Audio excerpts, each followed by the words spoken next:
With so many meal kit services out there, it's hard to find the right one for you. Here's what sets Home Chef apart. Home Chef offers delicious meals anyone can cook. They'll recommend meals based on dietary preferences such as calorie conscious or vegetarian. They even offer microwave and oven-ready options that save you time and effort in the kitchen. Your box arrives weekly with recipe cards and perfectly portioned ingredients. For a limited time only, go to homechef.com/art19 for $90 off your first month. That's a value of 10 free meals at homechef.com/art19.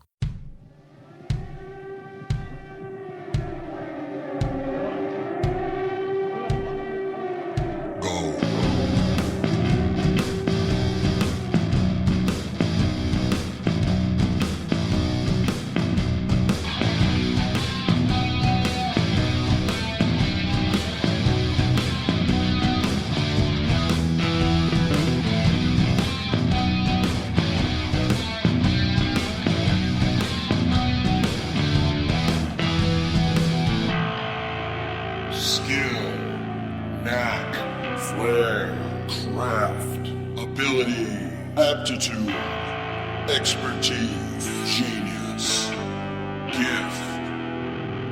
I'm the fucking talent. Hey, what's happening, Mike Schmidt, 40-Year-Old Boy podcast. Hey, what's happening? I'm in a different microphone, so my voice sounds weird to me. Hey, what's happening, Mike Schmidt, 40-Year-Old Boy podcast. How are you, folks? Are you happy? Are you excited? Are you seeing the length of the show and thinking, oh my God, finally, Mike talked forever? Well, I got terrible news. Why the fuck is the click track going the entire time? You didn't want that? No, I'd prefer not to have a click track the entire time. Okay. Well, actually, hey, man. Do it again. Do the click track. Put it back in. Hold on. You got to be more specific.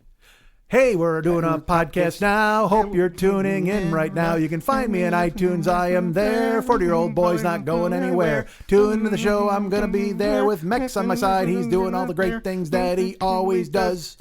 That he always does. That he always does. All right, so we have got a show, a rerun show. It's not a rerun. I don't like to call it a rerun. Now I'll lose the fucking click track. I hate it. You want a reverb? I can do that. Reverb. Do that fun stuff. Remember Takedown? Why does nobody like Takedown? I think Takedown is one of the funny. Takedown. I love Takedown. God damn, thank you. Sal loves Takedown. Did you like Jerk Off Journals? I did. I like the Between the Velvet Rope. See? There you go. Everybody loves all that stupid stuff. We were into my basement, and I'm like, this is dumb. Yeah. And then I said someone's going to hear it and think it's funny. Sal loves it. That's all that matters. We played a Sal. Hey, it's the 40-Year-Old Boy Sal show. For Sal. So, all right, here's the deal, folks. Sal. You can tell I'm over at somebody's house. Our good friend David Hernandez. Hey, David. Hello. How are you? Oh, wow. You put on your podcast voice on my podcast. You're adorable. Hello. I'm your Huckleberry. Hello. Hello. I'm your Huckleberry. Here's I got a a thing. Song that you probably won't like because I only do great songs and I'm bashful pretending. I'm doing my thing. You do your thing. Let me do my thing. Yeah, you're literally like, you remind me of the story my brother told of Emo when he met Emo in fucking Downers Grove. Emo's sitting on a park bench. And Emo's on Downers. He's just Emo. He's just taking a bus or whatever the fuck. And Glenn sees him and he's like, Emo! And Emo hides behind his coat and waves like this. And I'm like, you're going to play the role the whole way? Yeah, you're living your gimmick. You're like Ric Flair of podcasting. I just said hello. I'm sorry, man. I got. No, you didn't just say hello. You went, hello. No, it's more like, hello. Hello. I'm your Huckleberry. I don't carry that. I don't carry it into the Huckleberry. Here comes Zazzy Pants to talk to me. Zazzy Pants. Who's that guy? He's gonna be on this week's show. I'm excited to hear Zazzy Pants' arrival. Isn't he in Doom Ass? What's the band? Doom Ass. Why do you mock my creations? Because it's fun and silly. Our good friend David Hernandez, he has a podcast of his own called the Phlegmcat Podcast. Now, I'll tell you right now, we're going to talk a little bit here, and I'm going to tell you some things, but then there's going to be a show from the past, from the archives. We're bringing you a show because I am traveling, as you can tell by the fact that I'm at David's house. Yeah, we couldn't do a show. No, couldn't possibly. Well, I mean, because I've got live shows to do, folks. I'm on stage. You got to do homework. The masses at Zanies. You got to get this done so you can do your homework. Exactly. I got to learn some jokes because your Sunday night, midnight, day before the test. Yeah. Homework. Or Monday on the bus. You're looking through a book. Hey, man, I got a test in an hour. I should check that out, shouldn't I? And that's when that's when I studied and I learned that Istanbul is not Constantinople anymore. Whose business is that? I don't know. That's the Nobody's business of the French. but the Turks. That was the French. My fault. Dude, you messed up my Constantinople song. Istanbul, not Constantinople. Istanbul. See? I was all right. I was giving you the drum. I know. I with it. thought you were doing a thing. I'm sorry. Hello.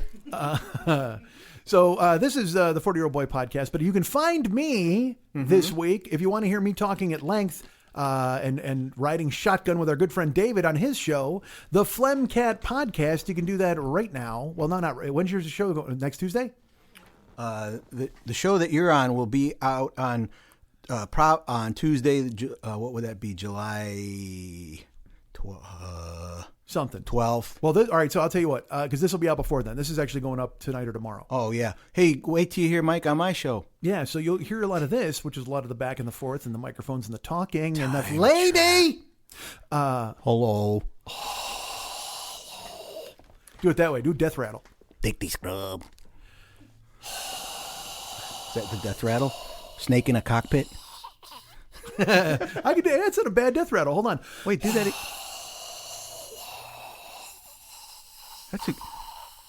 I didn't know you could do that. That sounds like a broken Lysol can and a guy dying. I'm in awe of you. From inhaling the Lysol can. That's good. Dude, the end. Yeah, I'm a good dead guy. Jesus. All right. Hey, so, could you do me a favor Yes, and sir. record your James Gum saying, "Oh wait, is she a great big fat person?" Oh, like a drop for you? Yeah, just do it right now. Oh, wait. Is she a great big fat person? Thank you. All right. I tried to do it a couple weeks ago and right. it wasn't as You good. got to close your nose. Oh, wait. Is she a great big fat person? fat person. Oh, the police coming. Police around here don't seem to have the first clue. Sure, you can use my phone. Sure, you can use my phone. How's the case coming? I'm sorry, man. Police around here don't seem to have the first clue. Goddamn, Jimmy. It places the lotion on its skin, or else it gets the hose again. It will, precious. It will get the hose. All right. Let go of my fucking dog. Hey, you don't know what pain is. You don't want to look like a rube. So I'm at David's house now, and so there will be like the show you're going to hear coming up will also feature me and David because you know what? It's an all David all the time weekend. It's David Palooza, if you will. I got the mics. I got the headphones. Yeah, he's got the chops. But we just recorded the Phlegm Cat podcast. And by the way, while I'm talking, you know, it's not just David and I here. We also referred some other people here. They're the there's a studio audience. There's ambient noise here. There's people here who are listeners of David's podcast. I let them in. And then decided to tolerate me for a little bit, which is really nice. They won the golden ticket. They did indeed. They unwrapped their golden blunt and they found a ticket of some sort. Hey, man, I almost smoked a ticket. And you know, it's funny because when you unwrap because all the blunts, normally when you open them, nothing happens. Oh, it's just a blunt, man. You unwrap the golden blunt and you just hear, hello. Hello. Take it there. Hello. Hello. I'm dying. God damn it. Good death rattle. That's not bad, right? And normally you got to put a chicken bone in your throat to make a noise like that. But I fuck you, That's Mama dangerous. Cass. Ham sandwich nonsense. I dominated. No.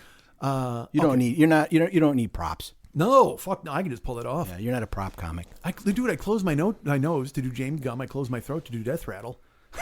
God, dude, I'm this is the Don't close give away your secrets. oh yeah, no, because someone's gonna steal my impression, dude. What if someone goes viral with Tonight. like Death Rattle Jim? God damn you, Death Rattle Jim! James Gum death rattle on stage right before you go on, ruins all your shit. Steals my Steals ball chunk, your whole bit. everything. Our friends Jill and Sal are here. Sal and Jill, if you want to clap for them right now. Sal is not on Facebook. Don't write him, please. Don't look for him. Where's Sal, the guy who was in the room? And that's actually his name on Facebook. Sal, the guy who was in the room. The room where it happened. The guy we made all those bits for, like jerk-off journals. Sal looks like Shel Silverstein. Who's the guy who wrote the fucking... Nice. Yeah. See, I'm not wrong. A missing piece. Yeah. He looks like Shel. He might be Shel Silverstein. Where the sidewalk ends? Yeah, that cat. The scary guy on the back. Yeah. That's who Sal looks like. Wow. On the back of children's books. He's a terrifying presence in children's lives. Sal, ladies and gentlemen, please welcome Sal. A terrifying presence, the wraith that will haunt them the rest of their days. Please welcome Sal, ladies and gentlemen. Yay. The grim visage that will haunt them during cereal consumption. Please welcome Sal. Hooray. Oh, Fans. the scary face in the window of all of their nightmares. Please welcome Sal. Fans. Dude. I am a fucking genius. All right. So Sal is here. And Jill, by the way, a polite, just an absolutely beautiful sprite. You know what? Honestly, this looks like the two of them as a couple look like the movie Pan's Labyrinth come to life. Like she's the cute girl who wandered into a labyrinth, and he's the monster with eyes in his hands who tricked her into staying. It's unbelievable. I don't know how it happened. I don't know what kind of fucking pixie dust he had in his lure to catch her, but somehow it worked, and she's a huge part of his life. They've somehow become married in an unholy alliance while she was hypnotized, and now she can't escape. And she unfortunately can't say his name backwards and escape anytime soon. Lass! There's some kind. Literally, she is married to him because she couldn't solve a riddle. That's why they became a couple. He's an ogre who found her picking buttermilk flowers in the fucking forest, and he tricked her into staying. It's like Shrek became a real boy and married a princess. Oh fuck! All right, so she's lovely and effervescent. She is the feeling you have in your mouth when you drink a Sprite. That is who Jill is. And Sal is the char on the ribs when you forget them on the grill. And yet together, they are a magical combination. So there you're observing this show and now regretting every single second of it. It's a shame you can't do this longer. They were here for David's show. Well, we just did 2 hours. We're here to show. see you record. Let's get that on record. All right. Well, with all I invited the the Beaniuses here as a gesture of goodwill so they could see you. All silliness aside, Sal, yes, he is a longtime listener. He listened to Never Not Funny, and then he's listened to this show for a very long time. Jill also listens to the show, and Sal has written me many, many times that I've never answered him once on the internet. He writes comments on. He's the one guy who uses the YouTube channel who like watches the show and listens to them. You didn't tell me that. He writes comments on them. And hey it's man, this one-way conversation that I don't answer, but I read and I seethe. And why don't you shut up, bro? And I joked around like a month ago that these guys were coming, and on my show, and I said, or on this show, Jesus, and I joked that they were coming to town, and I go, yeah, but they're coming to see David, and I'm just going to be there, kind of. And Sal wrote me a note on Instagram that when I clicked on Instagram, poison fell out of my phone, and it was because he's just like, I'm coming to see you. Yeah, I'm coming to the show because I want to see you. It's not a trick. It's not. I'm just like, I didn't even open the note. That's the first line I read, and I went, I can't open this. Well, that's you were doing the same thing you accused me of doing, of like, who wants to come see me? I'm just this guy. I invited them over to see you record. No one is more tired of me than me. Honestly, no one is more tired of me than me. Believe me, I hate doing this Linus bullshit, and yet I do it all the fucking time, and I got to stop. When I first made the offer, I made it under the guise that come watch Mike record, because I made the dumb assumption that when you were here, you would do your show here. But then I said, hey, wait a second, I got a show. It doesn't matter whose show. He's going to be on both of them. So come watch him record. Come see him live. Oh, unfortunate. Over my shoulder is... in his natural habitat. Well, this is Sal's natural habitat, creepily peeking over a shoulder at the action. What the... Who's what that? What are you guys doing over there? Oh, my God. Hey, you guys recording? Hey, guys. What's that? You talking? Is that you guys doing a show? So Sal and Jill are here, and I thank them, and I welcome them. And also, I was fucking shocked that Mex let anybody into his goddamn house. I was like, you're kidding It's me. a screening process, dude. I don't just, Well, it did blow me away. Like, I was like, because Sal pointed out, he goes, there was one time a fan drove you home, and you had to drop you off up the block so you didn't know where Mex lived. All right, can I bring this up? Go ahead. It's delicate. At the time, you... Hold on, someone's passing. At the time, you referred to your ride as a fan, but in reality, it was somebody you were friends with. You were closer than you were willing to tell me. I didn't know that. Yes. I thought it was just a fan. Yes. It was the sucky bus. The sucky bus was driving you to my house, and I wasn't crazy about people that I don't know. I was under the assumption it was just some fan that was driving. I said, I don't want people knowing where I live. I've grown since then. Yeah. But I'm saying, if you had said, oh, this is my friend, we're friends. Well, there were a lot of reasons why I couldn't bring it up. My point is that that's your business. I'm just saying, from my point of view, it was like, I don't want you. If I had known it was the sucky bus, I would have said, yeah, come on in. But I didn't. I Well, assumed it was a there's fan. a solid chance I was making that phone call with her husband sitting next to me, so it probably didn't behoove me to go into full details about who was coming to your house. I just tried I tried my best. Well, you did fine, and Right. but I'm again, just you saying. don't. But it is truthful But- that you don't want people to know who you are or where you live. I also know Jillius because Jillius helped me with the logo for the Flame Cat podcast. So I figured that's cool. They can. I Right, don't so mind. she should see the Flemcat podcast in action. Yeah, but they came to see you. Well, because also I'm I will just tell you saying this, that's how they got past security. Sal and Jill are lovely, and they've also this is their bona fides. They do have a connection to me as well. They do. Sal has a huge connection to me. He loves the show. I don't want to speak for Jill. Jill, you listen, right? You listen to the show, yes? Okay, so, but Jill also they made me a Funko of me for Christmas one year, and it is amazing. It's a 40-year-old boy Lil Schmitty Funko, and they also made me some Lil Schmitty crayons. Which are amazing, and that was a team up with Max. I had some handle in that. I had some handle in that, so they made the. I did. I helped. She did all the work. I just basically drew this painting and said, "Here, put it on these Wait, crayon are you boxes." the fucking kid from the Shake and Bake commercial? Remember that commercial? I helped. And I helped. See, you know that was it's a real commercial. I said it the other day. It was, See? yeah. But Yeah. then she doesn't know about the McDonald's menu song. No, I don't. Well, they're young. Again, we went to go They're to kids. We were singing a McDonald's song in the car, which the which time you sounds much more festive than it Yeah. really was. But that's because you ate the song. Big Mac filet, a fish, quarter pound of French fries, ice Coke, thick shake, sundaes and apple pies. Take it, David. 2 all beef paste on 2 all beef paste, fresh sauce, pet cheese, little onions on sesame bun. Jill. That's what it was like in the car. It was like me and Max were like da da dee da da da da. It's like 2 monkeys were driving them to Portillo's. Yeah. Look, they're going to let them drive? We're going to let them drive? Imagine the worst Uber you've ever been in. 2 guys pick you up, the driver and a passenger. And you're like, who's this guy? It's like, I don't drive anywhere without my sidekick. 2 all beef patties, fresh Terrible. sauce, lettuce, cheese, pickles, onions on sesame bun. Take a verse. You guys going to the airport?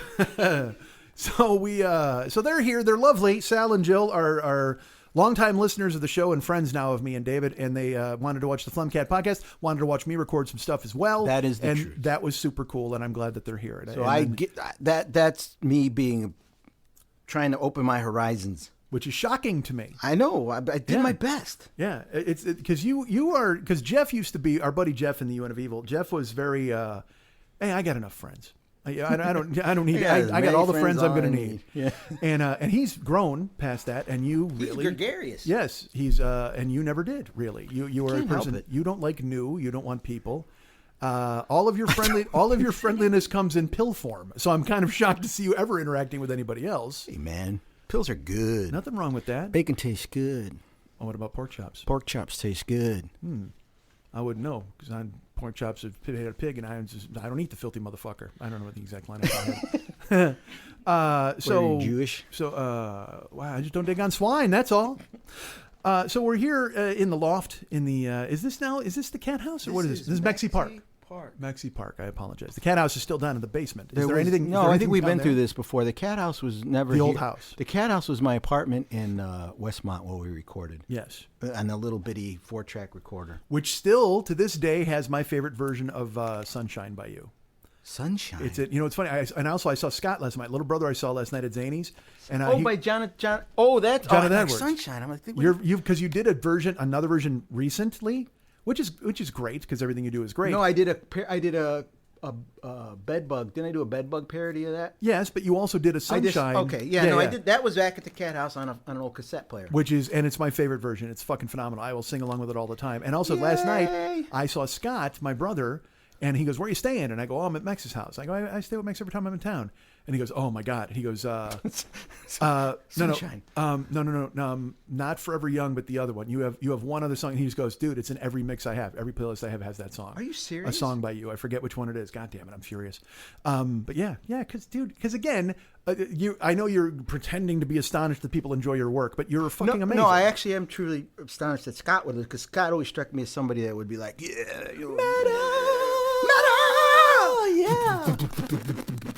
He likes everything. No, Scott, dude. Scott, he loved jellyfish with me. He loves pop I'm just music saying. too and I'm stuff like that. surprised. It's like if Glenn said if your brother Glenn listened to me. I'm Well, like, I was surprised because he doesn't like Mexicans. That's That what I- really that's- threw me for a loop, and I'm like, I didn't how want are to you say listening- Now are you listening to that? That makes no sense. I don't He likes know. one Mexican, that mouse who sells corn chips.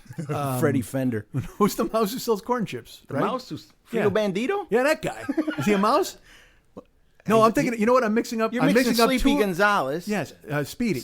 Well, Sleepy, he had a boy. He had the opposite stereotype. Sleepy had a baby. No, I didn't. You don't talk Speedy about. Gonzalez had a baby mouse. No, Pokey.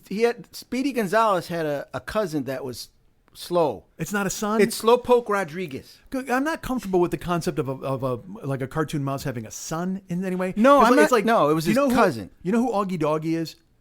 I know Doggy Daddy. Okay, that's Augie Doggy's dad. Okay. Which implies that at one That- point yeah. Augie Doggy fucked somebody. Oh my God, is that awful? It's like Goofy. Doesn't Right. Goofy have a kid? Does There he was- really? wasn't there- Well, fucking Donald Duck has like Those three- are nephews. I know, but They always go nephew Right, so 'cause they somebody don't- fucked Donald Duck's sister. That's even worse. That is- Daisy? Oh no, wait. Daisy Duck's his girlfriend. Daisy Duck's his girlfriend, but that's what I mean. We never see the others. Where they killed Popeye? them. They Those killed- are nephews. Popeyes are nephews. Pip-Eye, Popeye, Poopeye. Popeye, yeah. And then, but also Popeye's got a dad, Pappy, and which So again, who's- he fucked somebody. Popeye's got a mom somewhere. We don't know who the fuck it is. It's not. No, Popeye's got a sibling that had all those kids. He was Uncle Popeye, Yes, wasn't but he? also Popeye has a Pappy, so that Pappy nailed somebody in a port That means somewhere. Popeye has a mom. Right. Oh, can you imagine what she looks like? No, thanks. Well, the fact that he's chasing olive oil, I get a pretty good idea what his fucking mom looks like.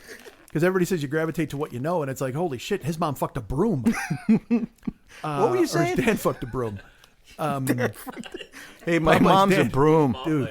Might have too. They all fucked a broom. It was Somebody a crazy did a night on the broom. ship. I don't know. Oh my God. We had cleaning supplies. Captain Bligh and fucking Jack Sparrow. Everybody fucked a broom. Everybody had a cock and a broom. If you don't have a cock and a broom, you're not at sea. If you're not on you got to be on. You want to prove that you're a sailor? Fuck a broom.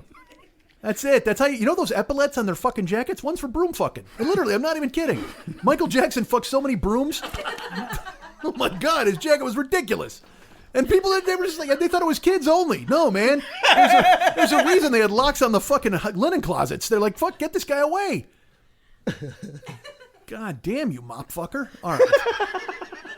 Nobody likes it. That ruined Fantasia for me. Oh, dude, the mops are good. Yeah, you know Mickey banged those mops. Of course he I did. can't even watch. But the good news is he fucked them well. That's why we're all happy to dance around. Because, oh, no, actually, if he fucked them well, they're not going to move. They're like, oh, dude, I can't. My legs are too weak. I can't get up.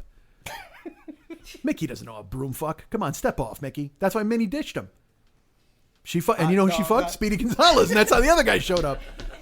Once you go brown, something that rhymes. Yeah, I'm trying to piece together Brown. I mean, there's too many things that rhyme with Oh, Brown I that could are say a not lot of nice. stuff. I'm just Yeah. not gonna because it's not my way. It's not my. What are you, Yoda? The fuck is that? It's not. Yeah. Oh, my way it is not. Why did I have? How did Yoda? I had Yoda get punched in the stomach at the end. Yoda got his ass kicked. My way it is not. Internal bleeding I have. Fallen down I have. Throat is clear how- I will. How Houdini died. Yoda. Do you think you could milk Yoda? Let me just ask this real quick. Do you think Like Yoda as a gives bit, milk? or actually get milk from him? Well, you can do it as a bit, and he's just gonna be like, "Put me down, you fuck. Put me down, you will." But Yoda's like a monster, right? So he's got to have milk and No. shit. And he's a I guy, imagine though. a male species of whatever Yoda is. But here's my question. female- Because now let's talk about this. Because the existence of Baby Yoda exists that Yoda fucks somebody, right? No, that's not Yoda's baby. That's a baby of the same species that Yoda is. The child, Grogu. But they all look the same. So what? They're So still do white fucking. people. Fine, but white people are fucking. I and I mean, can deal humans. with that. Humans, white people, whatever, all the same. But to see fucking yeah, but Yoda had to fuck somebody, right? Because that's how the baby showed up. No, the baby has nothing to do. We don't think it has anything to do with Yoda's bloodline. Who's this we? Hold on a second. We don't. You have a chamber of commerce that you're talking to about the Yoda. Have you ever fucking? met a Star Wars fan that wasn't part of a group where there's 1,000 other people that think the same thing? You know, it's really hard for me to answer that question because when I meet them, I sprint in the other direction. I don't need to hear about Wookiee fur balls. I don't need to hear about. The child is the same species. Oh, you're in the cult. You go with the No, child. and all that no, stuff. I have to admit it. My son got me watching The Mandalorian, and I just loved it. The Mandalorian. Yeah. It was a good series. But you can't help but get sucked in by the baby. The baby's like the cutest thing ever. Well, that's all I saw was the GIFs. Yeah, and I love and that everybody he was turns calling- the radio off and he's calling- drinking coffee. And I'm Yeah. like, I love this dude. You would love him because all he does is find ways to like mess with people and eat stuff. Like all he cares about is like he was supposed to be guarding these eggs and he just kept. Oh, I eating saw them. him eat them. Yeah, Yeah, I mean it's hilarious to me. Nice. But he's another. They got a. He's like if he was a Wookiee. But does he get hatched or does he come out of somebody's? Does he come out of a Yoda pussy? Yeah, he has to, right? If I never really thought that much about that, but how would you not? How could you not watch that show and question the existence of a we- Yoda pussy? Yoda's mom. Yeah, His there's wife. a Yoda lady.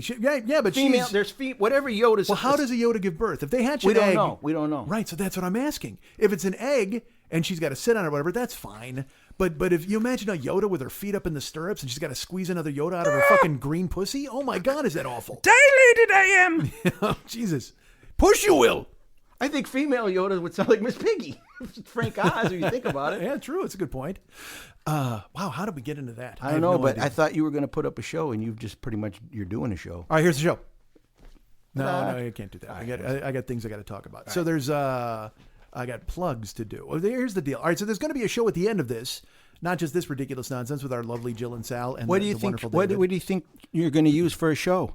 Well, I already know what I'm going to use for a show, but here's the thing: I don't like to talk about it now because I got to do the plugs, and it's a way I have to introduce the show with. So you're what going it to do the is. plugs, then you're going to introduce the clip. Yeah. Just like if you were on a talk show with Yeah. Conan, and he's like, "Here's my Yeah. clip." When you All right. used to listen to the show, you would have heard. The I way do did it. listen. I just can't listen. I can't listen. In the like, it used to be where I could listen the day it came out, or say it came out Thursday morning. I'd listen to it at work in one swoop. I can't do that anymore. I would call it a death rattle. Oh, wait.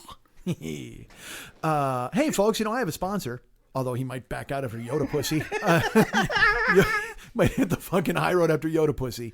It is our great friend, Fearful Jesuit. He puts out the Paranoid Strain podcast, which you know and you love and you enjoy. Presently, Part 8 of Secret Societies is up right now, ladies and gentlemen. Go ahead and give that a listen if you will. I told you a little bit about it on last week's show. I'm telling you a little bit about it now. Because the show's only like a half hour long, and then I listened to it, and I want to tell you all about it. And then, why listen? Because you want to listen because you want to hear fucking the hot Dana Unicorn say things about things, and you want to hear Jesuit, whose voice is ridiculously great. And then also they get to the bottom of the Templars and the Vikings and whoever the fuck else is having a conspiracy theory. And this week he takes out Dan Brown, the guy who wrote the Da Vinci Code. Yeah. Oh my God, he hammers the shit out of him. It's like he plays clips from the movie, and you're if you make Tom Hanks bad, then you've made What's he got against Dan Brown? Well, if you listen to you know what? yeah, Here's the thing. I'm- Go ahead and listen to Chapter 8 of the Secret Societies from our friend Fearful I Jesuit, got to start listening to podcasts. the Paranoid Strain podcast. He because all of it is bullshit. He basically made up all the stuff for the book. Wasn't it fiction though? No. It's like The Da Vinci Code. Opus Dei and all this. It's yes, but it uses real frameworks of conspiracy yes, theories. it uses real. I got you. All right. So but Dan Brown, he made it even worse, I suppose. And I laugh because I'm like, because again, Fearful takes it fucking personally, and I'm like, dude, this guy, he just made $80 million off a book, and he made Tom Hanks get a stupid haircut, and that was that. But it's available now. You can listen to it. The Paranoid Strain podcast is available in the iTunes store, wherever you get your finer podcasts. Go ahead and check it out. It's our friend, Fearful Jesuit. It's our friend, Dana Unicorn. You want to write him a note? You probably do. TheParanoidStrain@gmail.com. TheParanoidStrain@gmail.com. Write him a note. Tell him how much you love the show, how much you love me mentioning the show, and also leave a review in the iTunes store, if you will, to the iPodcast space, whatever they're calling it these days. Please leave a review of the show. That helps people get involved. And tell any of your conspiracy-related friends. Put it on Reddit. Share the link. Do whatever you got to do to get people on board, because Jesuit is ripping the lid off of all of these goddamn guys. Stuff that I didn't even know existed, quite frankly. And I sit there and I listen to it. I'm fascinated. I'm like, the stories he tells, I'm like, how does Earth even still exist?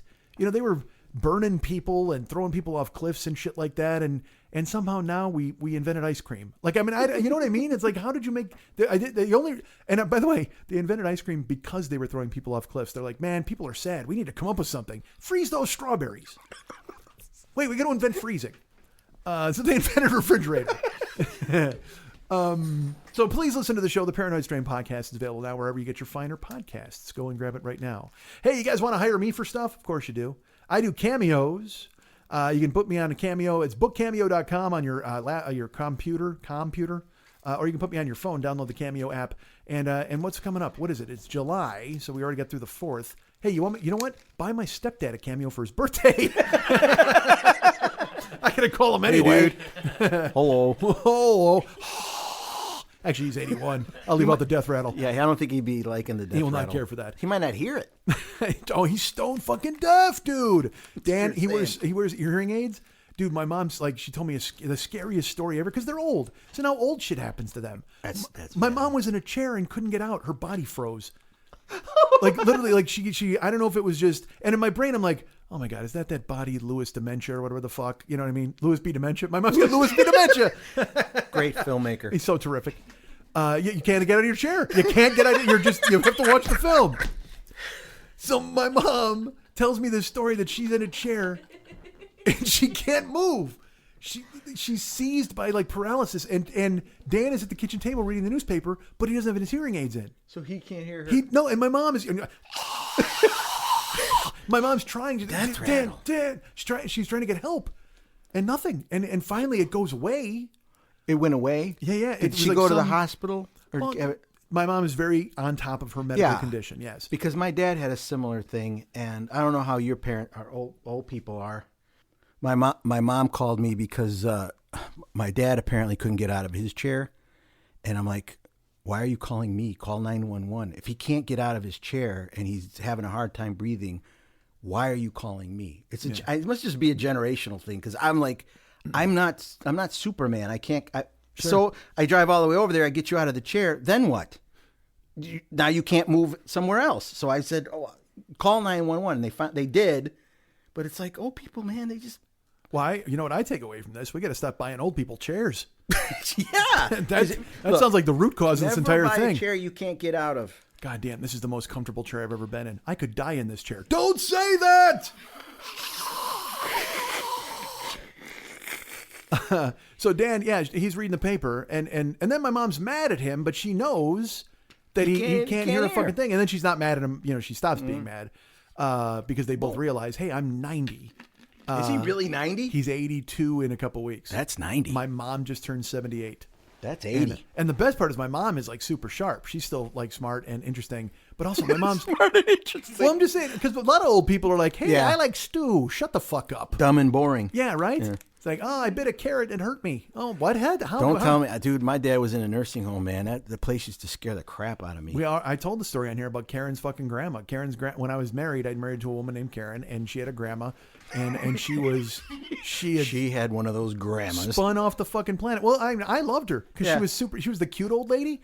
Like in Willy Wonka. Like if you open an Easter basket and she was in it, you'd be happy. You know what I mean? She was like that kind of like an old. Smells like daisies. She was pretty and nice and old and young, but also she had all crossed the Rubicon from old to I'm so old I look like a baby. You know that old? They get so old they're cute. Yeah, like because sometimes you're old and you're gnarled and you're withered and you're giving an apple to a fucking Snow White and then you're trying to turn into a monster. But she was like, she looked like if Bounce the fabric dryer sheets became a person, it would be Karen's grandma. Okay. So she was kind of like, she looked young but old, whatever. But she was also fucking gone. Her fucking brain was on a plane to wherever. So she was an empty shell. But she'd just sit there and she'd be like, I'm hungry. I get that too at the nursing home. I'm hungry.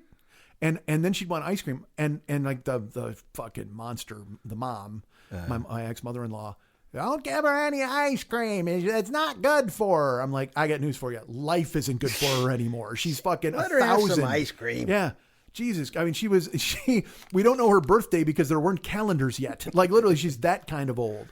And so I just feel like when you get to a certain age, you can really lose it. So my mom is still there. She got it. She's got her head But together, also I love the fact she tore her meniscus.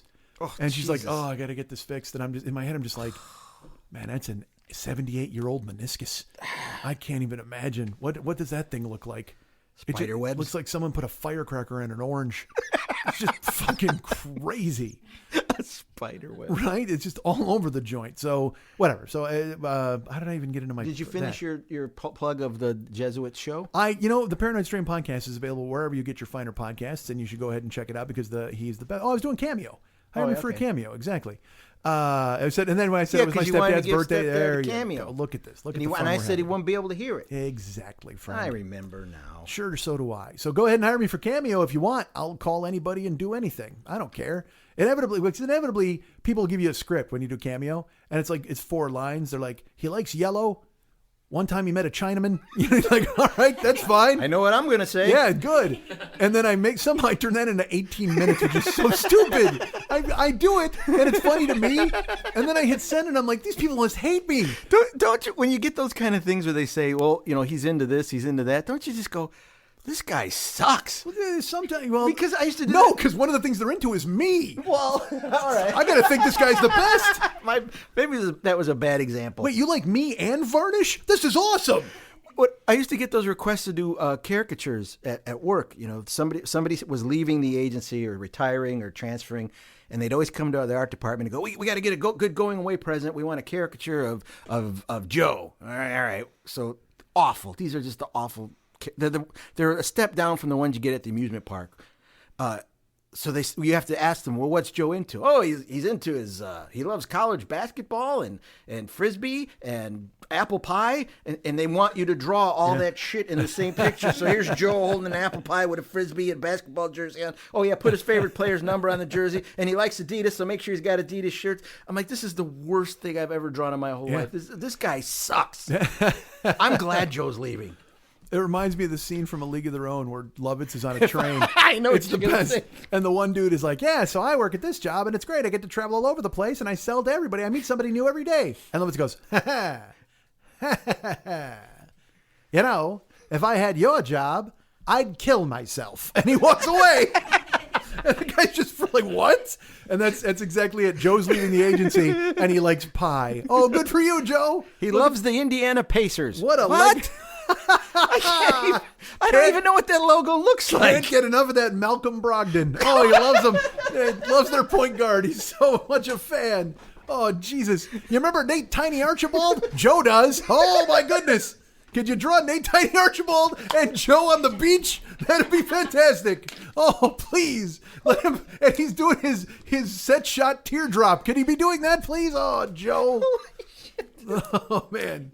You know what? Joe loves basketball. Could you put Caldwell Jones of the 1976 Philadelphia 76ers dunking on Joe in the lane? You remember Caldwell Jones, don't you? Don't confuse him with Bobby Jones on the same team. Oh, my God. Yeah, I know. It is a nonsense thing. So, that never happens with me at the cameos. Good. Everybody's great. That's fantastic. Because I like $15. So why wouldn't you hire me to do things, ladies and gentlemen? Look at the magic you just got there. Hey, are you Joe? I'll talk about Malcolm Brogdon all goddamn day. I'll give you a George McGinnis and the history of the Pacers. Bring it on. I'll do the whole show with my hands around my neck like Reggie Miller choking up the Madison Square Garden crowd. I don't give a fuck. Hire me for Cameo, goddammit. I need $15. Cameo is there. Oh, also, by the way, you guys can get me at mike@MikeSchmidtComedy.com. You guys can be my friend at Facebook.com/the40year-old-boy. You can follow me at Twitter.com/the40year-old-boy. Also, folks, I'm on Instagram, Snapchat, and TikTok. Instagram, Snapchat, and TikTok. My name is Mike40YOB, Mike40YOB. Look me up on there. I actually put out some Snapchats last night, ladies and gentlemen. That's right. It was just me and my face talking. It wasn't anything exotic. I didn't dress up. There was no singing. But I went ahead and did that. So please go ahead and hire me for that sort of thing for Snapchat, or you got to hire me for Snapchat. Just follow me on Instagram. Also, I got channels. Did you know I got? Oh yeah, I should talk about this. I'm in the Misfit Toys Co-op. Did you know that? It's the Misfit Toys Co-op. It is me. It is Jimmy Pardo and Matt Belknap and the gang over there at Never Not Funny. It is Todd Glass at the Todd Glass Show. Jen Kirkman at No Fun with Jen Kirkman. Doug Benson at Doug Loves Movies, and of course Jonah Ray with Why Not Watch Your Movie With Me with Jonah Ray. Is that what it's called? Let me watch your movie with you. Let me watch a movie with you. Hi, I'm Jonah. Let me in. I think that's what it's called. It's Hi, I'm Jonah. Let me into your goddamn house. They're all fantastic and all part of the Misfit Toys Co-op. Go ahead and check out all of those shows. They're fantastic. Please subscribe. Please, please. Also subscribe to my show if you haven't already. And there's channels afoot. I have a YouTube channel, youtube.com/the40year-old-boy. Go ahead and check me out on there. And also twitch.tv/the40year-old boy. I'm on there doing broadcasts. I'm not there now. I'm out of town. I might do a couple of Just Chattings. Mex and I might show up on Twitch at some point in the next couple of days. Yeah, don't make a face. You're going to be there. And then we'll be noodling around and having fun. Certainly you want to check us out on that channel. That's the twitch.tv/the40year-old boy. Video games afoot, usually, but this week it'll just be talking. Do you have something, David? You're leaning forward. What? Never mind. Okay. All right, so there you go, man. That's plugged. So let's get into this. We're going to put up a show for you fine folks, a show from the past, a show that features me and David. It does? It does, and it was chosen by our great friend Sal. Sal was, he's here. He's queer, get used to it. But also, he is a gentleman who enjoys the show, and he has an encyclopedic knowledge of the show. And matter of fact, he's coming with me to Zany's tonight to feed me lines from just off stage. He is my Cyrano. He will be sat like that on stage. Sal's just going to be right there, and everyone's just going to be like, I don't know what is happening. Holy God! Is there such a thing as a stand-up comedian that has his own hype guy on stage? I would love it. Has that ever been done? Well, Sal is going to be there, and everyone's going to go. Wouldn't that be cool though? It would be, except the crowd is going to be terrified that the scientist from The Incredible Shrinking Man has shown up to frighten them. Excuse me. Can you explain why the villain from Land of the Giants is on stage with you? Good God, I'm sorry. Shouldn't he have a beaker and a test tube and making a poison to kill everyone in Angola? Shouldn't he be doing that? I'm the bad guy. I'm the bad guy for inviting people over. This is what I get. So Sal got to pick the show, and don't you can't blame him after this nonsense, right? If it's the one I think he's thinking of, then that's a good one. Well, he's given me a number, and I don't, because I got to be honest, as you know, I do these shows, and when I revisit them, I'm happy, but I don't really remember them at the time. But I will tell you that the show that what are you doing now? What's happening on the computer? I want to double check to make sure that the show that you're going to play is that show. Okay. Should I do that? If you want to. Or unless you're confident, because I just spat talk out to Sal. He's the one who, I don't even fucking know what it is. Did you know the number? He did. I only knew the number because I heard it from Dave. All right. Well, then, if he's confident, then we'll just do it. I didn't want you to give you the wrong information out and have it be the wrong episode. Well, and I appreciate your concern, but at the same time, like, it doesn't matter to people. Like, I mean, they'll hear it now. If I mislabel it, I'm angry at myself. If it was on my show, if I said it, it's true. Okay. That's my guarantee to you. Well, yeah, and like I said, you literally keep all of the shows that you were on. They're handy. Yeah, because that's all I listen to. Exactly. You couldn't care less about any of the new stuff. I love me. Of course you do. Dude, believe me, who are you talking to? I remember remember when people wanted that on a t-shirt, and I love me. I actually repeated it a couple of weeks ago, that I love me, and if you love me, I love you. You know why? Because you both love me. Anybody loves me, I love them. And let's talk about that for a while. By a while, I mean forever. And that came up on my Facebook thing, and someone was like, "This has to be a shirt," and I was just like, member shirts. Member shirts, dude. I have a fantastic idea for a new shirt. We have to talk about it. Not on the air. I'll get my people on it. All right, please do. We've got one of them here, as a matter of fact. Yeah, but she won't. It'll be late. Yeah, she's very late, from what I understand. She's a lot of talking. Let me work on that shirt. The show ends. Yeah, like literally, it ends its run. I'm still waiting for show art from graphics. Look, your phone just dinged. You look down. She's like, "Here's the Gunsmoke idea you had." What? Jesus Christ! Hey, remember that What's Happening shirt you wanted? Here you go. Look at rerun. All right. But yet she doesn't hesitate to make fun of my font choices. No, you can't call somebody out and then not back it up. I'm just happy you found another idiot nerd to be with on the internet. Somebody that knows how to do artwork. No, bullshit. I love seeing you guys have a font fight. I'm like, why are you guys having who's having a font fight? You would be surprised how much bad fonts are out there. I'm not surprised at all. I got stabbed with Helvetica once. Oh my God, it hurt. Because there's no serifs. Yeah, that's sharp. That shit's sharp. Dude, I thought I heard a noise in my apartment. I woke up. There was a guy standing over me. Had a Calabria right at my fucking throat. I was like, what the hell, man? How dare you? Dude, lowercase? Bold? It was dark. Italic? It was dark. Oh. What point size? Probably 14. I think it was 14. I usually go with a 16, but he went with a 14. Easier to carry, easier to conceal. This is fun. Welcome to Font Talk. We need a Font Talk podcast. That's what we need. You know what we need? A Font Talk and a Fondant Talk. Let's do that. Let's talk. Fondant is like the weird sugar paste they put on all those cakes that stand up to the ceiling. Oh, fondant. Yeah, when you make a cake. Yeah. Dude, I'll do make letters out of cake letters. I will host half of Fondant Talk, and she will host half of Font Talk. This is perfect. Combine them at the end. Yeah, this is perfect. I like it. And Sal will just creepily photograph it. Sal will wear all black like a member of Mummenschanz and take fucking photographs that he can sketch later in the dark. Sal will just sit down in a director's chair and eat an apple while we're doing our show. Just staring at us. Oh, flecks of apple juice running down his thick beard. Oh, grim. Dude. Oh, Jesus. He's like, yes, fonts and fondants, but my gene splicing is almost complete. I will turn men into beasts. Sal bought an island. That's why he's on Rhode Island. He thought it was like, it's the Rhode Island of Dr. Sal Moreau. He's like, fuck this. Are we not men? Hey, have you seen our neighborhood dogs lately? I haven't seen any dogs. His basement is filled with dog corpses being stitched together. He's making a fucking dog centipede. Oh, it's amazing. And then photographing it, doing like random tasks. That's the thing. It's a healthy, wholesome human dog centipede. All right. So I think that's everything. We've covered it all, Did right? you give them the episode? Well, I'm about to. But I'm just saying I've covered all the plugs. I know. and stuff. I just want to try to make sure I don't mess up and you forget to say something. Death rattle. Damn it. You know, also in Escape from New York, there's the guy Romero who's got the crazy hair, and my mom loved him, and he did that. He go like in a Shouldn't guy's the face. death rattle have a little noise at the end to signify that it's finished? You know what? I like an You just existential like it death rattle fading? that just goes into it, just because it could keep going. No, just that's let it go. that's Doc Holliday fucking tuberculosis. That's why you're in a nonsense. big chair.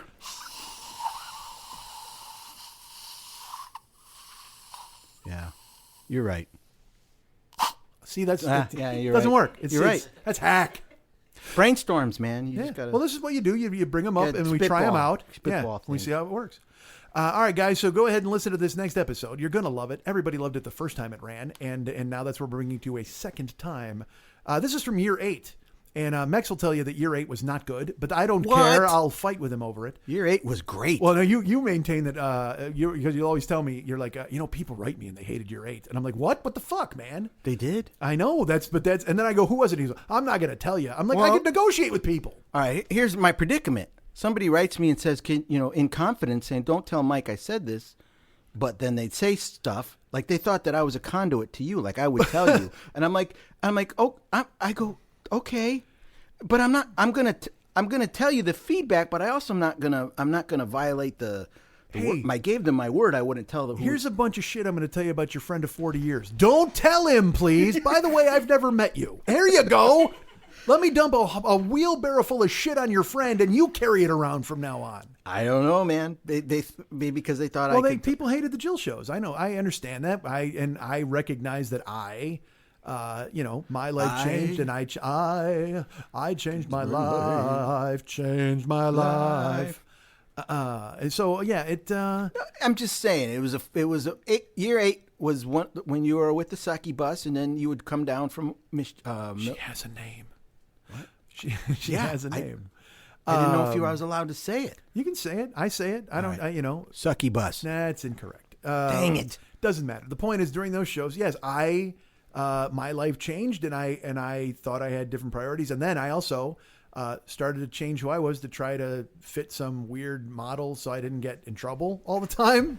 And so people sucks. then were like, I don't understand, like why Mike, and then they'd write Mex, which was fucking ludicrous. I mean, a few people, not like a lot of people, but when they did, they asked for me, don't tell, I know, but then you told me. That's the worst. fucking because I'm a part. good friend. Yeah, but then you wouldn't tell me who they were, so I could Because actually I'm go a to the good fucking friend. source. Incorrect. Anyway, I felt so there was feedback you could benefit from, but I also didn't feel like I violate someone's trust when they tell me something in confidence. That's, I know it sounds weird. Oh, aren't you a Boy Scout? So this show is from the much hated year 8. Shit. The legendarily shit on year 8. It was up and down. People did not enjoy it. But it also fuck everybody, because year 8, these shows led me to being here more often. And then that got you. I don't know. on I'm here. just going to tell you, this episode that you're going to play is probably one of the hardest times I ever laughed on air with you. Well, good. Because I freaking remember that, when you laugh and you get that thing in your, it's a classic, it's a cliche, you get a stitch in your side. Yes. I literally remember you can hear me, I think you can hear me on the episode stand up because you hear the stool, we had the bar stools downstairs. slide across the floor, and I had to stand bent over with my hands on my knees because I couldn't breathe. Yeah. And it has to do with probably one of the funniest topics you can ever cover is 9/11. Yes. Yeah. It was a 9/11 bit that Mike did that frickin' laid me out, and I remember to this day how that I got laughing to the point where you couldn't even hear me. Is there something about, what am I supposed to know about 9/11? What? You shouldn't forget it. I know that. It sounds familiar, but don't wait. Is it never? It's never always remember. It's never. Never. You know what? I think it's "You Can Never Surrender." Corey Hart. He's very important. Wasn't that Corey Hart, right? Sunglasses at Night, but also Never Surrender is Corey Hart. I blocked that point in my life out. You know what? Like your shirt that you have, the Huckleberry shirt. Yeah. This is how you see 80s music. All you see is haircuts. Just like that. Oh yeah, that's Corey Hart. Yeah, I can see that. 80s rock music. Let's clarify that. Oh, stop. I have very strong opinions. Oh, boo-hoo. But they're rooted in truth. I was in Mex's car yesterday, and Bryan Adams came on, and Mex was like, "This is awesome," and I was like, "Oh my god, I didn't know you like Bryan Adams now." What kind of bizarre tales are you telling? All right. Well, actually, he went, "Why is this on my radio?" And is that when I punched the dashboard? You punched his car. Jesus Christ, Bryan Adams! Goddamn Bryan Adams! Jesus. And which is strange because you got your first real 6-string at the Five and Dime, so I think you would have a lot in common with this gentleman. All right, fuck this. You know what? Everybody hates Year 8, and so I've chosen a show from it because why not unearth? Let's tear off a scab. Let's tear off a scab, everybody, and take a look at this. Is episode 25, correct, Sal? All right, this is episode 25 of Year 8. Oh man, you know what? Do you have it handy? Look, because I always like to say the name of the title of the episode. The title of the episodes aren't listed on YouTube. Yes, they are. They're in the. They are. Yeah. Pull Sal, would you be able to go onto YouTube or somebody go onto YouTube? Somebody go. We need to find it right now. It's Year 8, episode 25, and I believe the artwork is. Is that one where the monkeys with crab hands? No, you'll know it by the artwork. It's a character. It's a watercolor illustration of Mike, myself, and a gorilla. You will know a gorilla. You will know it from the Trail of Dead. What's happening? Don't play things loud. Sal's Candy Crush game went off. What's that? We can't. There's going to be a copyright problem. I can't. Sal, you can turn that down. You have volume on your phone, possibly. Jesus fucking Christ! Amateurs. Yeah, no kidding. Well, what you get for inviting fans? And over. how does that work when you're hiding in a closet looking at a neighbor lady? Don't they hear your sounds? I think that closet's phone went off. All right, he's taking a look. While he's taking a look, I will tell you guys again.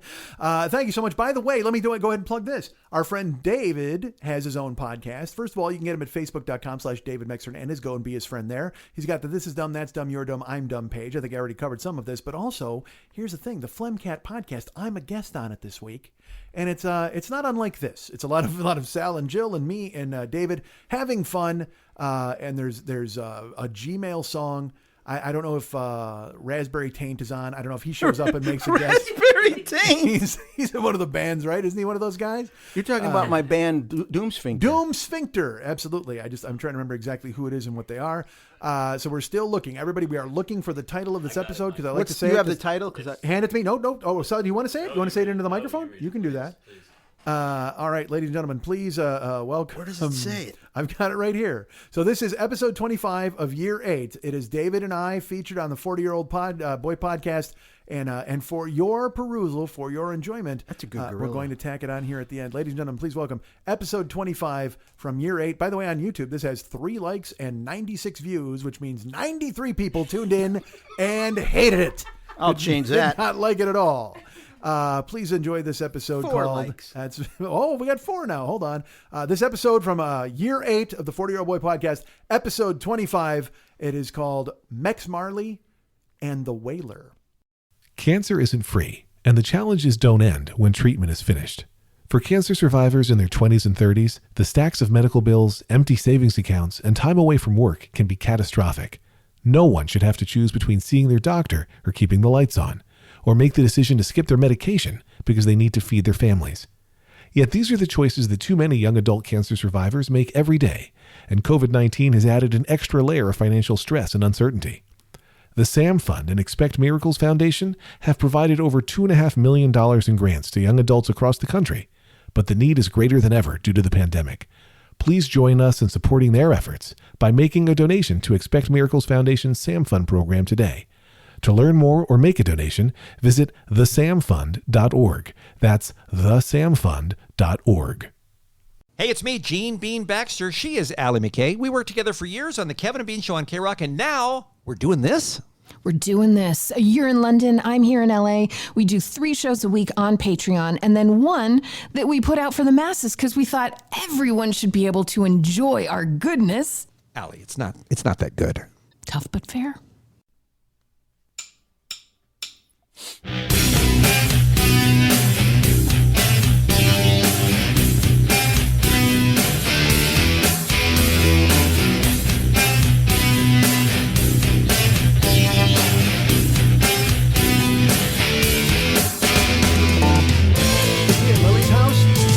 Jill's house? Is Lily even there? Is there a dog? Is he alone? Is he at the airport? Is he on a fucking bus? Is he on the plane? Is there a clicking noise? There's probably a clicking noise. Is this a clip show? I don't know if it's a clip show. It's a fucking show. Just listen, goddammit! Hey. What's happening? Mike Schmidt, 40-year-old boy podcast. How are you? Hi.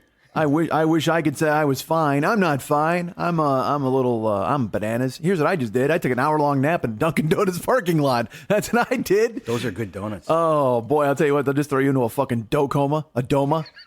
Just fucking get wiped out. Dude, I just ate 75 Munchkins, and I am wiped the fuck out. I just got a glazed face. I'm just laying there. And that's the thing is some dude sees you sleep. That's terrifying. Yeah, you don't want somebody. No, man, I'm sleeping in my Chevy Spark with glaze all over my face after eating 70. I just blew 75 Munchkins, and now I got glaze all over my face as I sleep it off in a Chevy Spark. This is a bad fucking week, folks. Already. On the window. Yeah. Excuse me, sir. Sir, please let the Munchkins go. Could you please let the Munchkins go, sir? They're suffocating. You have to crack the windows if you're going to have that many Munchkins in the car, sir. Please. Because it is hot. It is not good for the Munchkin to be locked up in a Chevy fucking Spark. 911, what's your emergency? There's a guy in our parking lot. He's in a dough coma.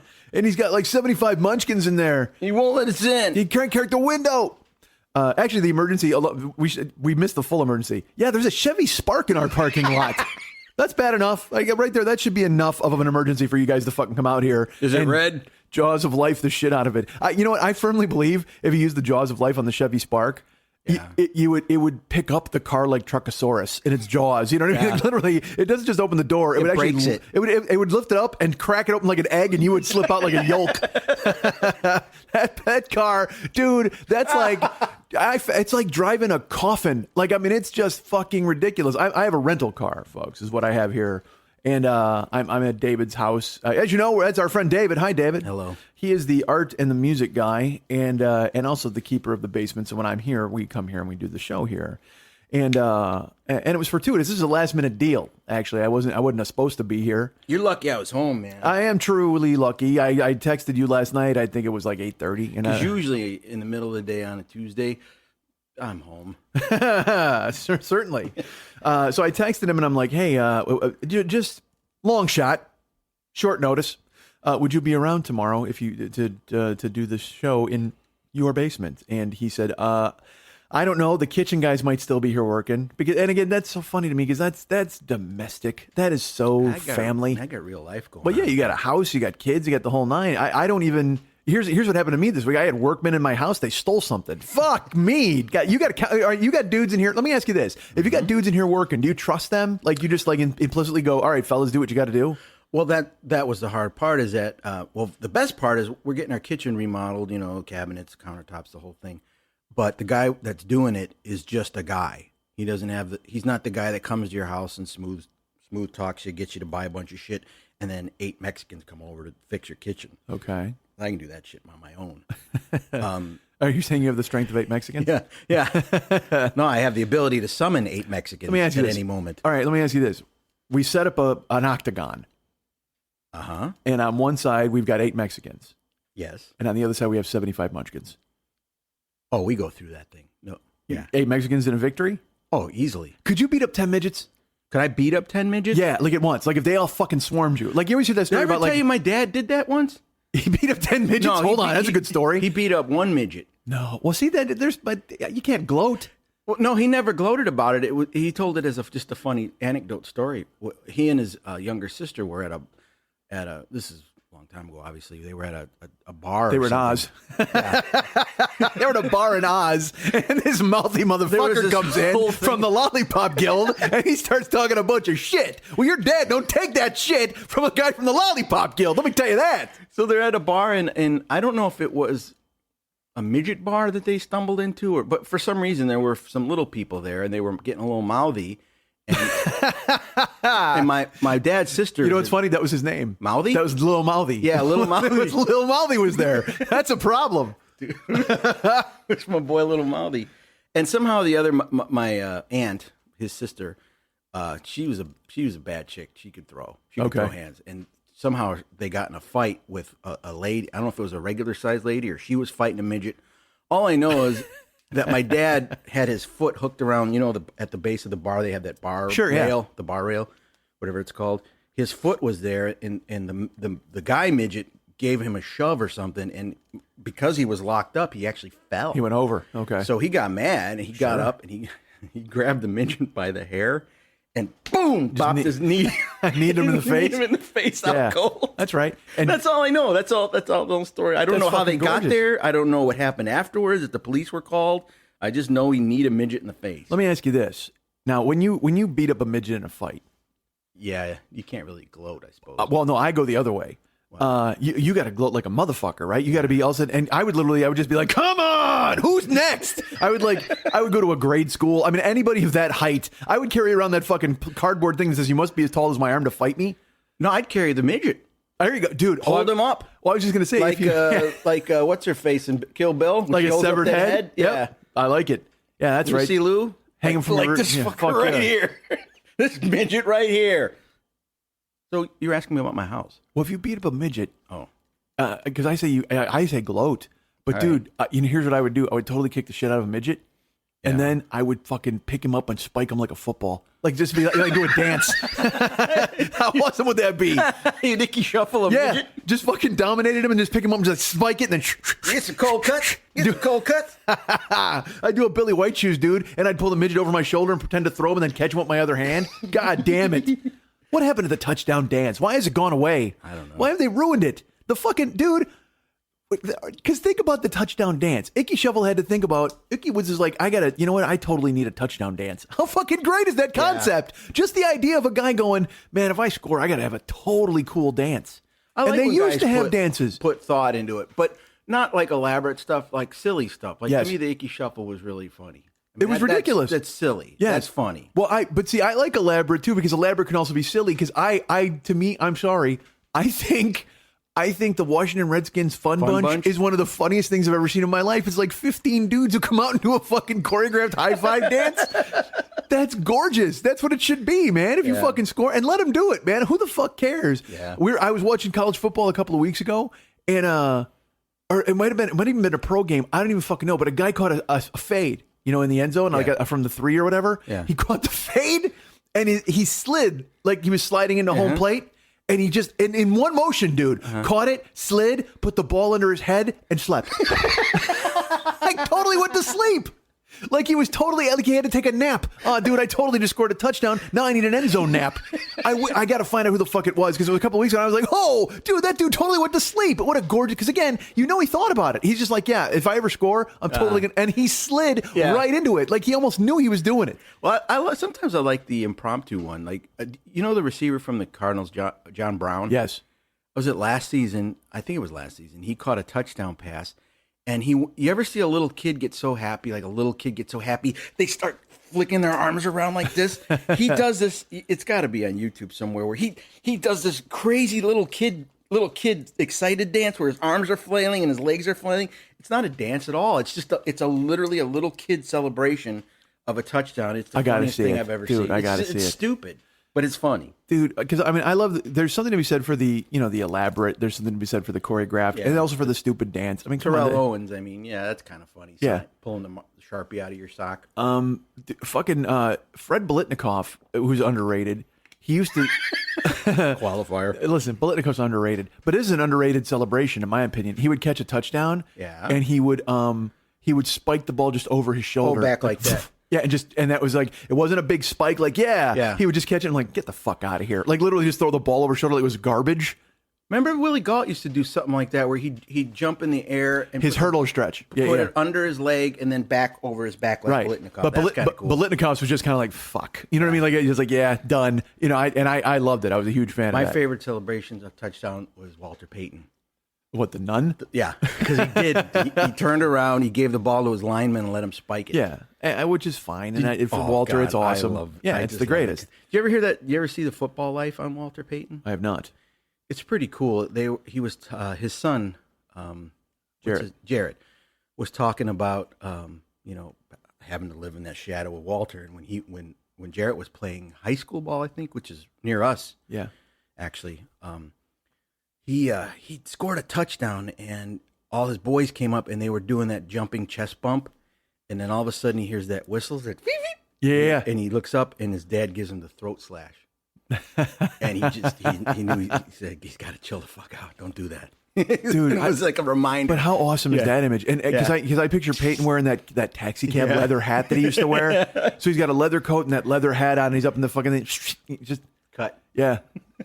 Jared just walks back to the sidelines like Charlie Brown. Gorgeous. That's perfect. That's beautiful, dude. Here's another underrated. I mean, it's not underrated. It's a famous moment and everybody knows it.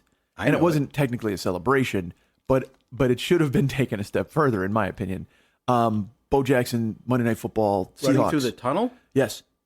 Don't come back. Forrest Gump? Don't come back. Yeah, you don't come back. How do you come back? If I'm him, I literally leave. Go out? You go out, you get in your car, you sit on the team bus. You're just like, fuck it. I don't want to play no more. Yeah. I don't want to play no more. Just to hear the announcers be like, well, I guess something's wrong with Bo Jackson. I mean, he must be tired. He must have pulled something on that ride. Whoa, Nelly. There's a horse and a half out there, Bo Jackson, Auburn University. That's not a bad Keith Jackson. Whoa, Nelly, Keith Jackson for Bo Jackson, Auburn University. There's one person out there who's like, yeah, that's a pretty good Keith Jackson. Everybody else is like, man, that's a good Keith you're Jackson. An old person. I thought it was Dan Aykroyd. That's Robin Williams. That's more James Gum. No, that was Robin Williams right there. Oh, what a concept. Bo Jackson. Run down the tunnel. And he'd never come back. He's just running the bus. And he said, I'm in the bus. All right. So that was awful. You know what? You ever do that? Like, because you don't. All right. Because here's the thing. You can do voices. Well. And you know you can do them. Let's clarify that. Wait. Oh, is that the dog? I think it is. All right. Just so you know, I'm not tolerating this. Sorry, I had to kill my dog. The mailman came to the door. See, I don't understand why you're so averse to that. Because I don't think there's any greater hallmark of a professional broadcast than animals milling about in the background. You told me that, and that's why last time I let it go. And when I listened back to it, I'm like, why did I let that dog bark like that? See, I don't listen to the show, so I wouldn't fucking know. But part of me is like, I almost think Why am I the only one that has to listen to this show? You don't have to. Well, I do because I gotta. Well, do me a favor, don't, because last week you're like, 45 minutes of talking. I'm like, I want to fly there and fucking strangle you. Do you know how hard it is to do 45 minutes of fucking talking? You fuck. Yeah, it's hard because you're used to doing like 4 hours of talking. Well, dude, when you're sitting there by yourself and you're staring at a goddamn microphone that's mocking you, and all of a sudden it's like 1 a.m. and you're like, God damn it, I gotta do this. And it's fucking hot in the house, and the fucking ceiling fan is on, and the fucking floor, and the fucking floor safe. We want the money. It's in the goddamn floor safe, and the fucking floor, and the goddamn floor safe. What are you doing? Sir, that's my favorite part. When Wahlberg looks at fucking Alfred Molina and he's like, sir, we didn't, and Alfred Molina makes his face like, nah, it happens all the time. I'm gonna shoot all you guys. Don't worry about it. Happens all the time when people come in here and try to fucking steal money out of the goddamn floor safe, the fucking floor safe, the fucking floor safe. What were you asking me about voices? Yeah, all right. See, because right there, I just did a quality Thomas Jane from Boogie Nights. Sure, you did. That wasn't bad. That's what I'm. Yeah, but I'm saying you can actually do voices. Well, I'm a. You know what I mean. I'm a mimic. Okay, and it's because when my kids were really little, I would entertain them for hours if I could just do a decent impersonation of something. Kids have stuffed animals. My kids had a gazillion stuffed animals. And if they were characters like Shrek or Donkey, or Elmo, Winnie the Pooh, all those. I know you don't like Winnie the Pooh. I hate it. I fucking hate it. Why? Because I hate the voice. It's just what was his name? I forget his name. Christopher Robin? No, the guy that did the voice. Rudyard Kipling? Anyway, I'm kid entertaining voice guy. Yeah, I just don't. It's just not my thing, man. I just don't. No, dude, please don't. I can't. Oh, see, I fucking hate it. It just, you know what it is? He's just such a pussy. I think that's what it is. I You know what? Fuck a midget. I will fuck up Winnie the Pooh. I've got a rumbly. Oh, see, that's the thing. That's what I hate. That right there. The rumbly and the tumbly? Yeah, the little kid like bullshit. It's like, dude, talk like a grown-up motherfucker. You got pants on, or actually he doesn't, right? He's got a shirt on. I don't fucking know. Fuck you, 40-year-old boy. I don't like it. Mike Schmidt. Oh, fuck. So, that voice is just... And again, it's because he says little kid things. And it just... even as a little kid, I hated him. I fucking hated Winnie the Pooh. I couldn't stand it. There's no... You know why? It's gentle. Like, I think that's what it is. I just don't like it gentle. You like violence in your kid. I like a little edge to stuff. You know what I mean? I'd rather see Tom hit Jerry with a fucking pool cue. Yeah, I get you. Actually, I'd rather see Tom hit Jerry with anything because I fucking hate Jerry. How can you hate Jerry? Jerry was minding his own business 9 times out of 10 in those cartoons. What are you talking about? Jerry's constantly looking for trouble. No, he isn't. He's just a mouse in a hole. He's a fucking stroke. Gets hit with bricks and shit. You know what I love about my favorite thing about Tom and Jerry is the early ones that they made. Whenever Tom would get hit, they'd have that guy yell. Yeah. I love that. That is the funniest thing because here's a kid cartoon and they don't talk. The mouse doesn't talk. The cat doesn't talk. They're hitting each other with bowling balls and shit. And then out of nowhere, you get the when he gets his tail put on fire or something. Yeah, you know, I'm going to say this, and you will not agree because you're not a person who likes people. You don't like others. You kind of don't like other bags of breathing meat. No, I like. But I like persons. Hey, where'd you get the cold Aquafina? It was in the fridge. I'm drinking fucking warm Ice Mountain. What am I, a guest? Is this what the guest gets? This piece of shit? I thought you put this in the fridge. I probably did. So why didn't you fucking why didn't you on a previous I trip? know why, because you don't want to destroy any more of my instruments. Well, you've cleared a wide berth for me, and I appreciate it. Yeah, I did. Especially on short notice, because you didn't know I was coming. No, and I was recording music last night, so I had everything right here, and I'm there. It's way back. All right, yeah, good. Well, so I'm glad. It was in the fridge. Well, I would have loved to call it. Well, no, we're talking. We'll do maybe on if the dog goes crazy again. But I mean, because I just fished these out of the garage, the fucking warm ice mountains. Oh, yeah. You know, and also, you know, I'm a Crystal Geyser man. We all know this from I don't way drink back. water anyway. Love it, huge fan. I Can't hate stop. water. Oh my god, I love it. I only got this water because I didn't want to go upstairs and get my normal drink. What do you have a gimlet? What do you drink when we're doing the show? Scotch. Ah, nice. I don't. Yeah, I like an edge, man. And fuck Jerry. I didn't care for him. And Is this what had to do with me not liking people? Sort of. Here's the thing. You know who you would like? Who? You would get along with Funny Eddie, Lily's boyfriend. Really? Yeah, because he's like a clown and a weirdo, so he's kind of like you. But Like he can do voices, he can do all that shit, and also like he has an appreciation for like he would know that about like Tom and Jerry, like that voice. That I bet he could even do that like yelling thing. The other one is the woo. Whenever he would get hit, you get that weird yell. Yeah. Oh god, awesome. They're. Eddie, See, I think I'd clash with a dude like that. No, I think you guys would actually kind of fucking thick as thieves. Like he has a deal, and again, because it's not like for me, I'm not. That's not. I like Eddie, nice guy, but I don't. You know, I help them move. What do you mean?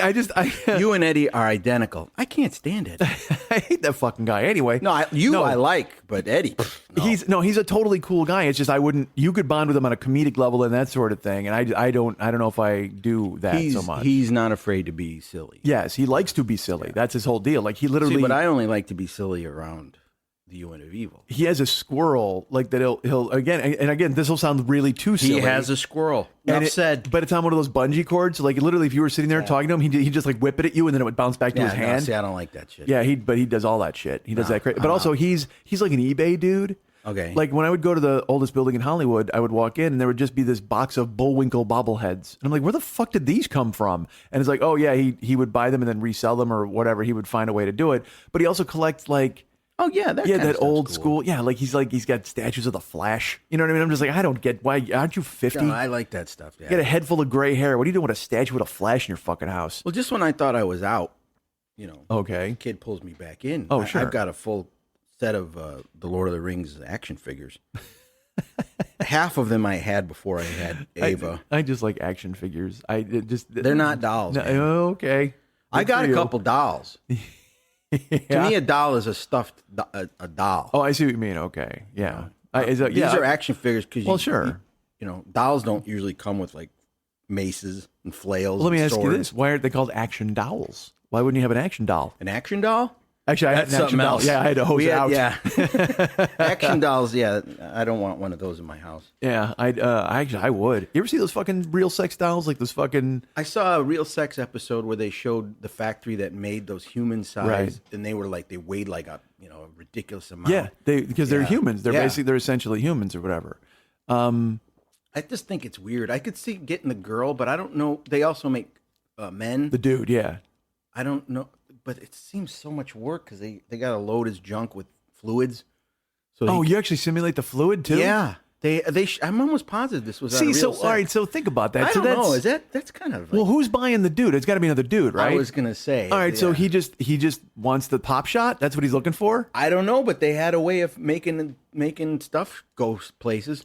Well, see, all right, let's think of the logistics of this for just a second. Plus, the dude can only be posed one way. That's what I'm saying. So it's- you got to lay him flat on the couch with his I fucking guess. cock in the air, and then you got to lower yourself onto it, fucking like Tom Cruise in Mission Impossible. You got to get Yeah. fucking wheels and pulleys and shit. And then, are you holding like one of those I don't know. squeezy bulbs in your hand to let him go off maybe in your he's ass? just on a. Maybe Seriously. he's on a timer, just like in real life. You never know when that thing's gonna go off. Actually, I unfortunately I do. Sadly, You can use a kitchen timer. My eggs are done. and gone. But yeah, I just think because I mean, but it's got to shoot out. Like you have to control the shooting. Like there's no. I didn't get into it. I was just more. So like if you're blowing the sex doll, and then you got to have the squeezy bulb. Why would you blow a sex doll? What else are you going to do with it? You're going to lower your ass onto it, and then you're Yeah, going to blow it, and then you're done. I mean, because no lady's buying the real man sex doll, right? Unless you're like a totally lonely lady. They showed some ladies using it, but Yeah, but according that's HBO real sex bullshit, and they're just like, yeah, hey, would you like to have some wine with a rubber? You know what I mean? It's like, hey, who out there wants to have dinner with a boot? You know, with a boot with a cock attached to it. Who wants to mount Stretch Armstrong? Yeah, exactly. It's just fucking crazy. So I don't think any real woman is doing that, but it's guys doing it. You know what it is? It's a bunch of closet dudes who are just like, hey man, I got a wife and I really like that, but That is a closet I'm thinking about. Yeah, he totally is You for keep real him in the closet. Yeah, you fucking throw him in there. But actually, you know what? They might have that weird thing where they're like, I bought it ironically, and they've got him in the den. Like, but he's got clothes on. Like he's got clothes on. But then when the people are out, they're like, "Hello," and then they unzip it and then go to work. Let me take off your lumberjack clothes. How you do? I can't believe I found. How lucky I am to have you here in Wow, my den. it's amazing. You're dressed like a cowboy. I happen to like cowboys. You kind of look like Heath Ledger. That's weird. Yeah. What a coincidence. Is it hot in here? It seems hot in here. We should take your hat off. I'm gonna take my damn hat off. Dude, that movie's heartbreaking. I love that movie. Love it, love it, love it, and it just the feel of it. I was when aesthetically again, all of it is just gorgeous. The whole movie is gorgeous, but the most stark and bleak setting is the most gorgeous in the movie. And I know it's going to seem weird when he goes at the end To get the shirt. shirt. Their house is so horrible. Yeah. It's just bleached white wood Sterile. and salt. Like it just looks like There's it's no salty. love in that house. None Yeah. at all. Literally, you can just tell it's just this fucking. And then when he looks out his window and he's like this, and you know in his heart he's like, this is where he grew up. This is where he became him. And he looked out this window so many times thinking he was going to get away from this. And even from the window, the view is terrible. And he had all those little things, like they kept it, they're like, we kept his room exactly the way it was. There's nothing in it. It's like a blanket and a couple of like little horse figures and stuff. I'm like, oh wow. Yeah, it's you know what else really got me, and it's the way that they use that guitar. There's a chord progression, and I should look it up and learn how to play because it is just every time I hear it, it's like a sock in the gut. Yeah. It's a couple of chords. I'll have to look it up what they are. But yeah, I watched it. I'd already heard the hype because I don't see movies. Sure. I have to wait till they're on cable on my HBO. I have to wait for it to come on the HBO. So you and your lumberjack settle in late at night. Yeah. So I was either going to watch that or Heat again. Oh, nice. Or Black Rain. But I said, hey, I'm going to give this Brokeback Mountain thing a shot. And I was like, damn. Yeah. Because first you're like, those dudes are gay. Whoa. And then you realize you're just like. And I learned the phrase "stem in the rose" from that movie. When I heard that, I was like, whoa. Because once you realize what it is, when Randy Quaid confronts them, and he said, I heard you. This is a job. This is this. And it's not for you two to be up there stemming the rose. And I was like, oh man, because once you realize what he means, you go, holy God. Because I'd literally, and I will tell you this, never heard it before, never heard it since. That's a phrase I'm not familiar with at all. But like I said, once you put together what it meant, you go, oh, I don't know a lot about flowers. So I don't get it. I can tell you, I know a lot about stems. You do? I do. So, but that movie though, that's a movie. How do you go from talking about what are we talking about? Stupid voices to like poignant stuff about Brokeback Mountain. That's what this show is, man. That's what happens in the basement. No, I found that movie to be this, and I found all of it real. Yeah. There was not one moment where I was like, well, this is a movie or this is some bullshit movie stuff or whatever. I found the entire thing to be acceptable and real. Like I was just like, I'm buying all of it from, that whole last scene where his daughter comes to say that she's got a guy and she's getting married, and then he sees he looks at the shirt and he's like, Jack, I swear. And you're like, oh my God, dude. And then then you realize that because all the hype was about those guys pretending to be gay. And, yes. And I'm like, no, man, that's not it at all. It's incredibly beautiful. Yeah. It's an unbelievable film, dude. When they see each other and they can't keep their hands off each other after they haven't seen each other in a long time. Oh my God, it fucking leaps through the screen. You're just like, yeah, dude, that's palpable fucking lust. You've seen it. I've lived it. I know it. You know what I mean? It's crazy. You pinned a cowboy against the wall. Hey, man. Well, it wasn't a wall, and it wasn't a cowboy, and I wouldn't say she was pinned. It was more of a cowgirl. You wish. Okay. Should I tell that story? I'm sure you'll love it. Yeah, I know you don't. Because right before you said, "Hey, dude, I got this really good picture of me. I want you to paint, but I'm not wearing a shirt." And you pretty much because I have a photograph, and honestly, it looks. I have a picture pinned to my wall like a cowboy. I look like the Joker, but I don't wear any pants. I'm not wearing pants in the photo either, but you don't need to paint that part. See, that's where you make it. That's where you ruin it. What are you talking about? Why would I paint any of my friends without a shirt? Why wouldn't you? I go the complete other way. How have you not done a full line of all of your friends shirtless? I might paint a big guy, maybe. But... Dude, I say you fucking. You know what? That's your Christmas gift this year at the crab bag. It's just this fucking stack, and everybody opens it, and it's just shirtless. Fucking buy $10 worth of paint and canvas. Yeah, I gotta go the opposite way though. I'd have to paint us all like Vikings and shit, like from a Frazetta painting, like we're all bad and muscly and stuff. Fuck that. I think no. I'm not saying to do us wrong, but paint us muscly or whatever. But all in the same pose, like literally just shirtless and just on a landscape or some dumbness. No, did you ever see Flight of the Conchords when Mel painted that picture of Jermaine? That's like a really bad, like superposed, album cover art with a guy with a Victoria's sword. Mel, the funniest thing in that show. Yeah. I loved her. God, I loved her. What was that one? Was it the Tough Brett's? Is that what they were called? The one where they had the street gang? Oh yeah.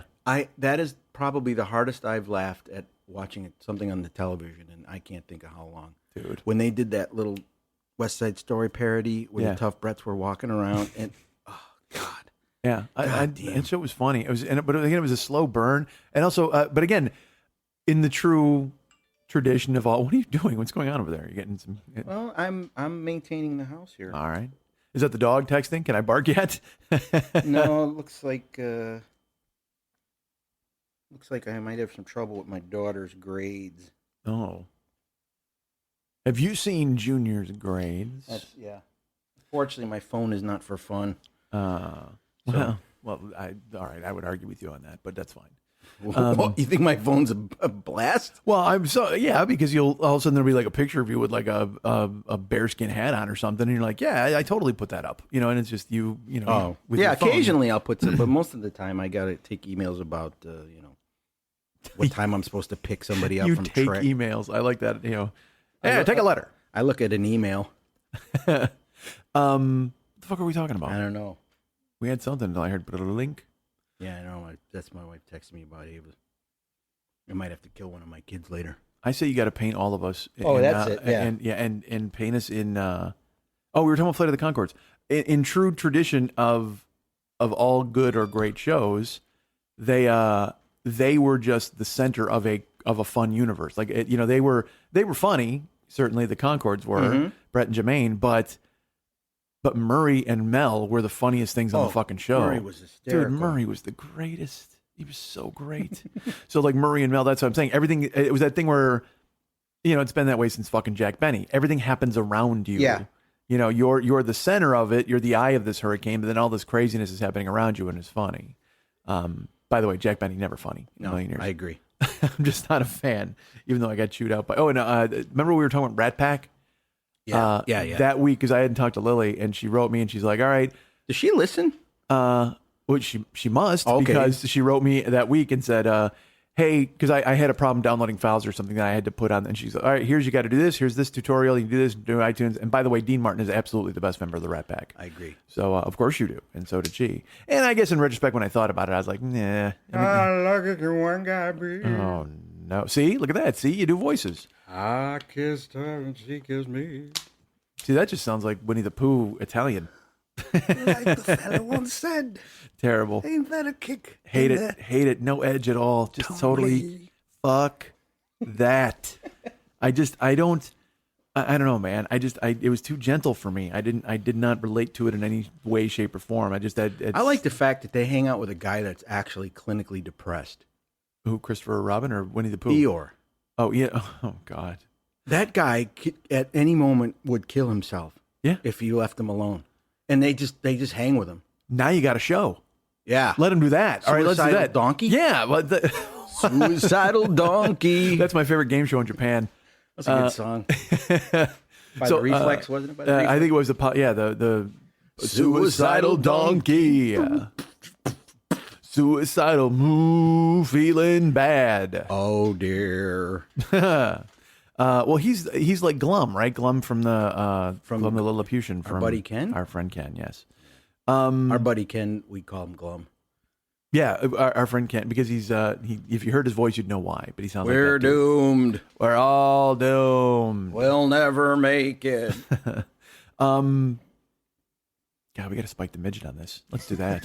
That's Is that jumping the shark, spiking the midget? We got to spike the midget. But dude, if you're Bo Jackson, don't you run out and you bail, right? Back to the celebrations. Yeah. Because we were talking about it before. I was like, I just say he leaves and he just sits on the anymore. Yeah, I'm done. I'm finished. We can't get him out of his car. I did everything I needed to do, and he just and I like the idea of him just sitting on like a school bus in his full uniform, waiting for them to come out. They're all showered and stuff. And he's just like, yeah, come on, I did this. I took care of business.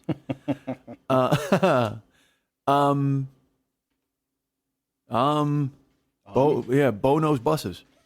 We do that. Bo knows buses. That's dude. Remember that fucking commercial? They should institute that in sports. What? If you do something completely, utterly ridiculous, the games can stop and you can go home. Like after Jordan pulled that move in like the finals against the Lakers. The right left, the righty lefty upper under. They just say game's over, Bulls win, everybody go home. Oh wait, so the game's actually over. Once something, what if you're down by like 30? You have to, because there are people who've done ridiculous things, and then in the middle of a blowout of losing. Yeah, lose being in the. That's the equalizer. All right, and maybe in that nonsense situation, it's an automatic tie. Oh, in Cat's game, we start over. Let's say I don't know what the score was when Beckham made that catch for the Giants. Right. Last year. Okay. Yeah, the one-handed grab. But let's say they were down 14 points. As soon as he does that, it's an automatic tie. Tie game. Time doesn't change. Yeah. Still the same moment of the game. Yeah. So it's like in basketball when they would have that one. Wasn't that basketball? I've never seen that before. I saw it up close. I found, because I've been going through a bunch of shit, because my house is full of death. So I'm just trying to get rid of the death that's in my house, because it's like I still just fucking marinate in, I still got dishes and shit. Like I don't want stuff in my house. You're almost a hoarder in a weird way, but you're a different kind of a hoarder. Nah, it's I would say it's a hoarding thing. Like I went through. I just handed you a photograph today when I got here. I was like, "Hey, dude, I found this. I have a picture." And here, it's me without a shirt on. Hey, dude, I found this. Wait a second. Did you ever finish that? I don't want to paint you. Just so it's clear, I am not painting anybody without a shirt. But this picture, unless it's a lady. You won't even look at the photo. That's the thing that sucks, because it was just a photo that I took. Dude, the last time I had saw a picture of you, and you didn't have a shirt on, it was when you and Big Guy were comparing guts in Cooperstown. Yeah, that scarred me for life. Don't paint that.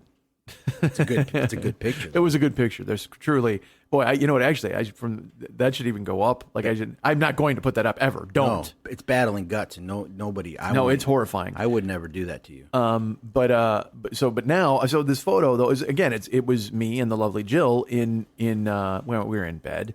See, and I took a selfie photo of us. That? Well, I do because I like it. I know, but to what purpose? To get it painted. No. You didn't take that picture going, I can't wait to show this to Dave because he's going to love it. No, I'll take a bunch of pictures. I got like 5,000 pictures of me and Jill. And not all of them are naked in bed, but there's a handful of them. That's certainly. what I'm saying. I two handfuls. There's two handfuls of them. I'll tell you that. I know half of them go to Facebook, but the other half, what do you... Half of my photos go to Facebook. The other half cannot go to Facebook because there would be a terms of service violation. And that's the only thing from stopping you from doing it. Probably, yeah. I wouldn't mind. I don't care. I get nothing to hide. I'm proud. I'm a prideful guy. Why not?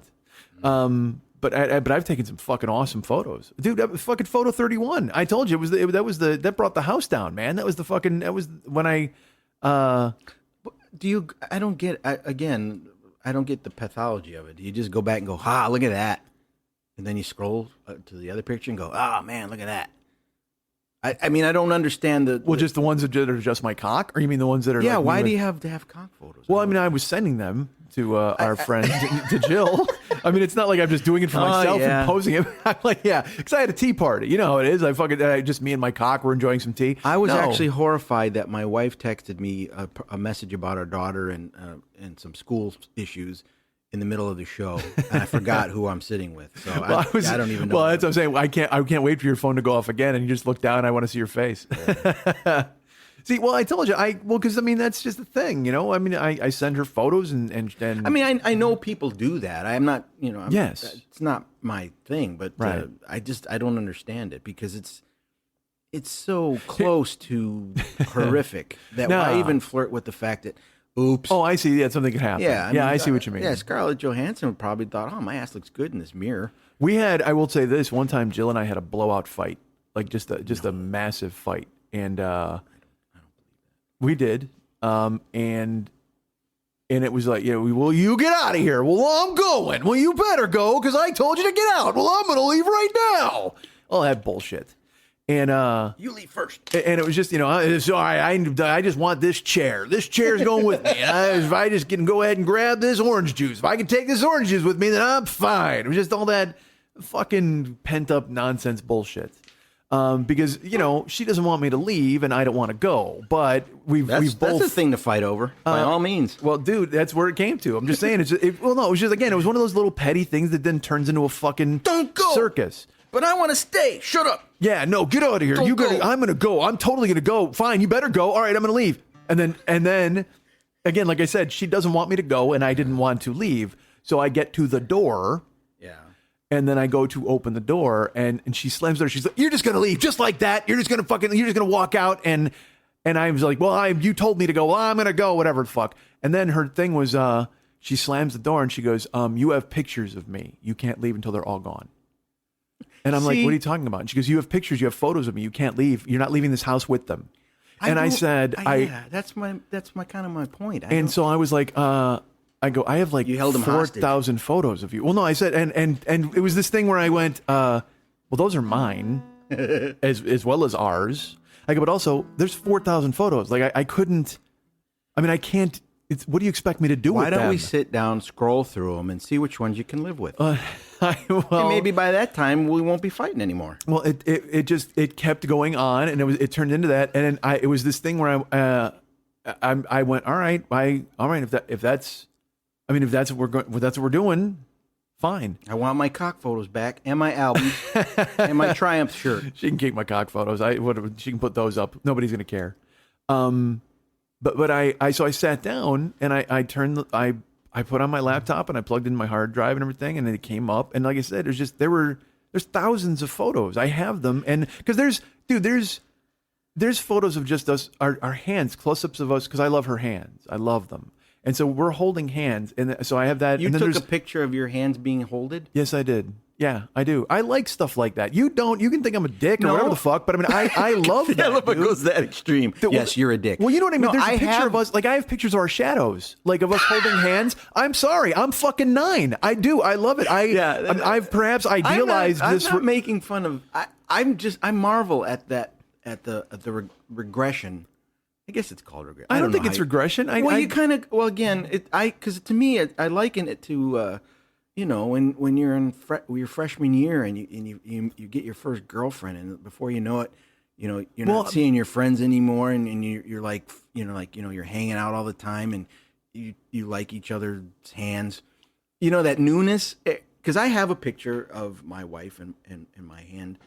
Our hands, but it's in our wedding album, right? It's the traditional ring photo. Yeah, where well, your hands are overlapped. yeah, but I never had that. I mean, I guess that's one of the reasons why I love doing all this stuff with Jill. It's all new to me. Yeah. I mean, I didn't date so much in school, and then I did date. When I did date people, it wasn't a fucking any long term thing. Like, No, you've been with 'cause Kristen forever. You usually bite them, and they don't like it, or they do like it. I don't know if they don't like it. Quite frankly, they just told the dad told you not to do that anymore. Well, he called my mom, and my mom called him.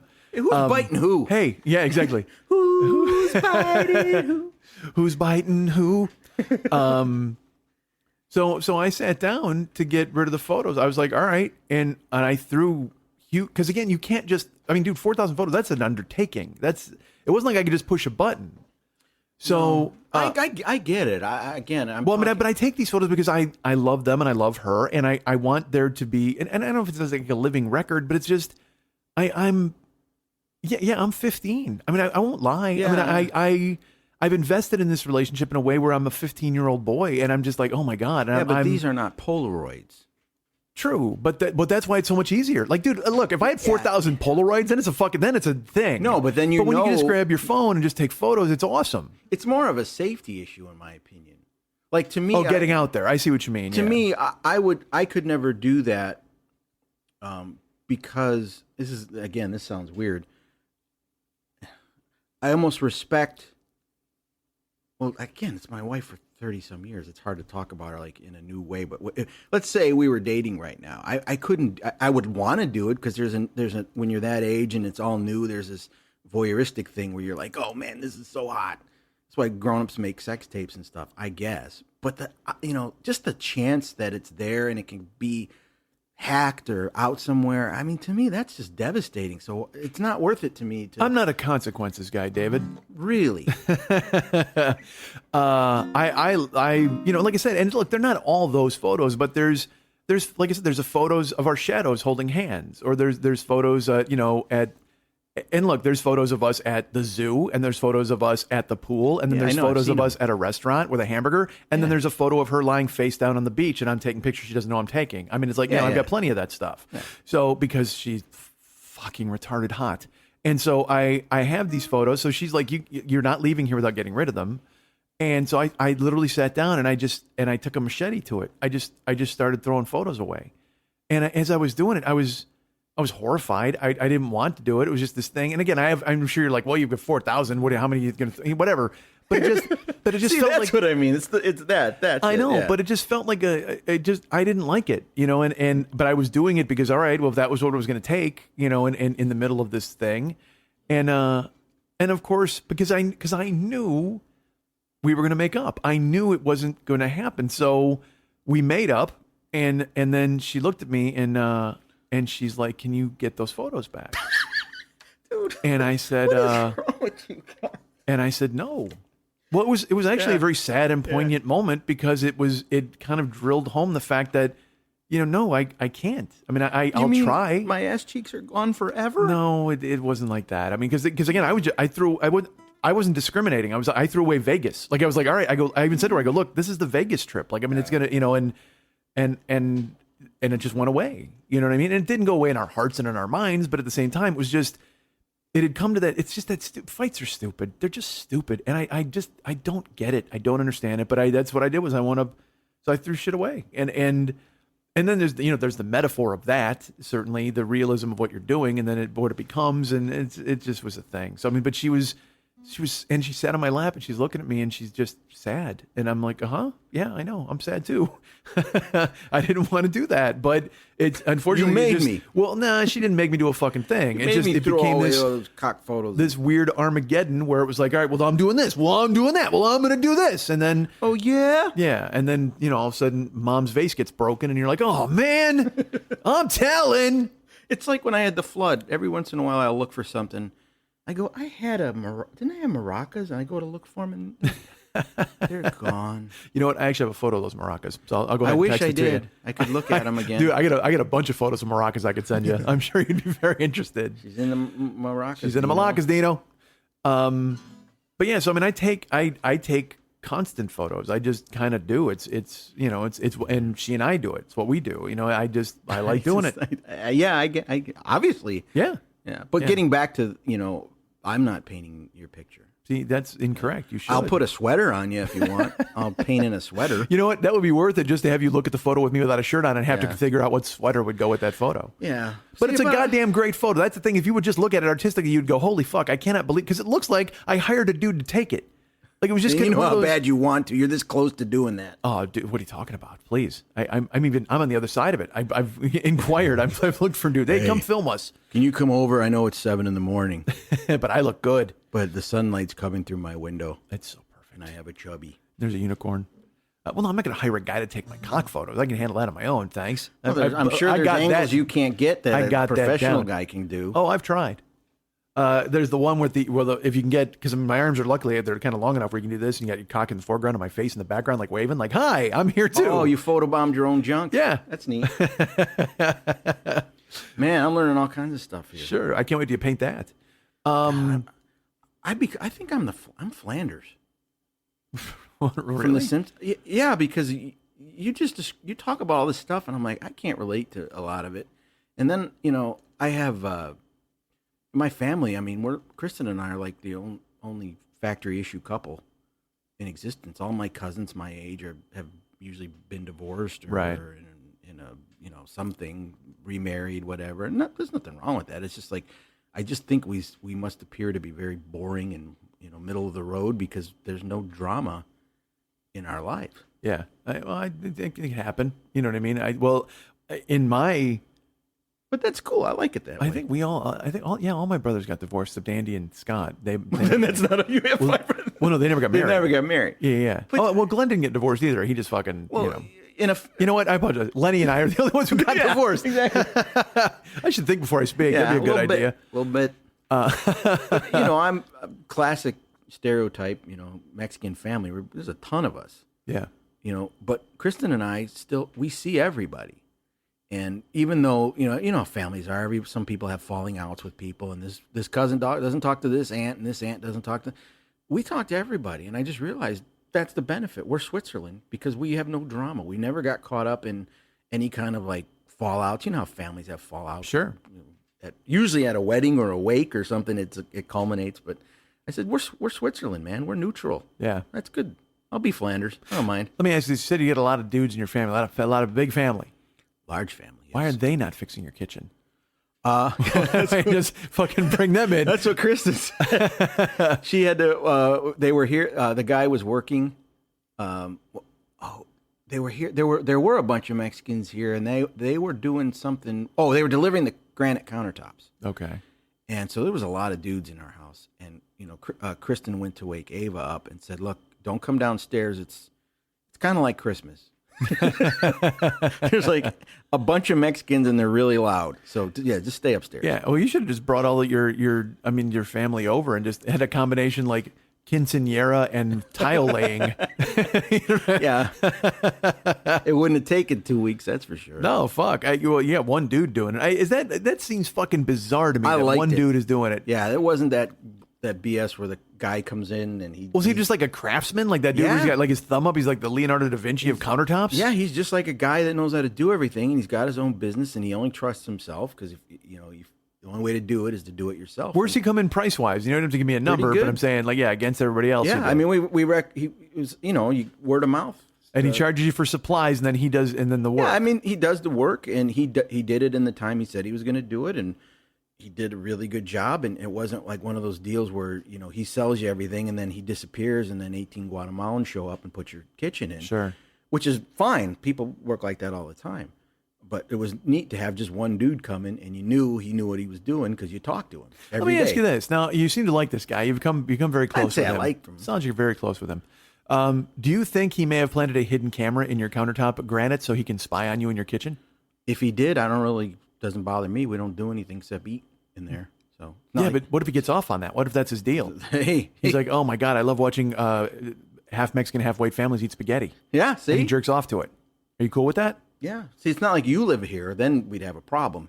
Well, I'd send you some photos of it. Yeah, you couldn't have kitchen table sex. I couldn't? No. I got bad news for you. I mean, you're saying I can't have sex on the table, but is that, does that kind of, I've already had sex on the table? What, a construction guy watching? Well, and an Indian and a policeman. Oh, okay. I had them pop in because it's fun. Because it's fun to stay at the YMCA and the M is for Mex. Yeah, the young Mex Christians Association. If you're having sex in front of the village people, I don't know if there's a chick involved. In front of? Define in front of. All right, maybe behind. That made me laugh. All right, that was stupid. Young man. Look, it's fun to stay there. I'm not going to lie to you. I have to. It's absolutely fun to stay there. Yeah. In the Navy, officer, and you ever think about I would tell you this. I was watching a comedian online the other day. Here's the thing. I want to do stand-up comedians again. I don't want that sounded weird. I want to all do of them. I want to line up, fellas, yeah, ladies. Be prepared to have your picture taken. I want to do comedy again, stand-up again. I'm supposed to. Well, get back into it or whatever the fuck. I know. And I saw a comedian the other day, and he was doing a routine, a bit. He was doing one of his jokes. Yeah, he was doing a sketch. He was doing this little sketch. He was doing a skit, and in it, I'm not going to go into it, but he was making these references, and he put it up himself, and he's like, "Yeah, I've retired this bit, but I wanted to so I can go ahead and burn it by putting it into public social media, whatever the fuck." Yeah. And the references in it were easily 10 years old, and it was from he had just been doing it in a club, and he was getting laughs, he was killing with it and stuff. But I told you that's the thing is that I fear going into a club now. I mean, I'm gonna make some weird reference. Everybody's going, I have no fucking idea what you're talking about because everybody wants to hear about ASAP Rocky, and I'm gonna be like, I don't know a fucking thing about ASAP Rocky. Who the hell is Ed Sullivan? Yeah, well, no, even worse. Yeah. Like, who the hell is, like you said, Dan Aykroyd earlier? Yeah. It's like Who's Dan Aykroyd? That's what I'm saying. People might be like, who the fuck? Because I told that story all the time on that game show when I had young people and I was trying to talk about Animal House, and they had no fucking idea what I was talking about. See, so as comics, if you lose touch or you lose relevance, that's you have to stay current and know what the topical references are. Yeah, but a reference, even if it's an older reference, that requires that's not on you. That's on the audience to not be idiots.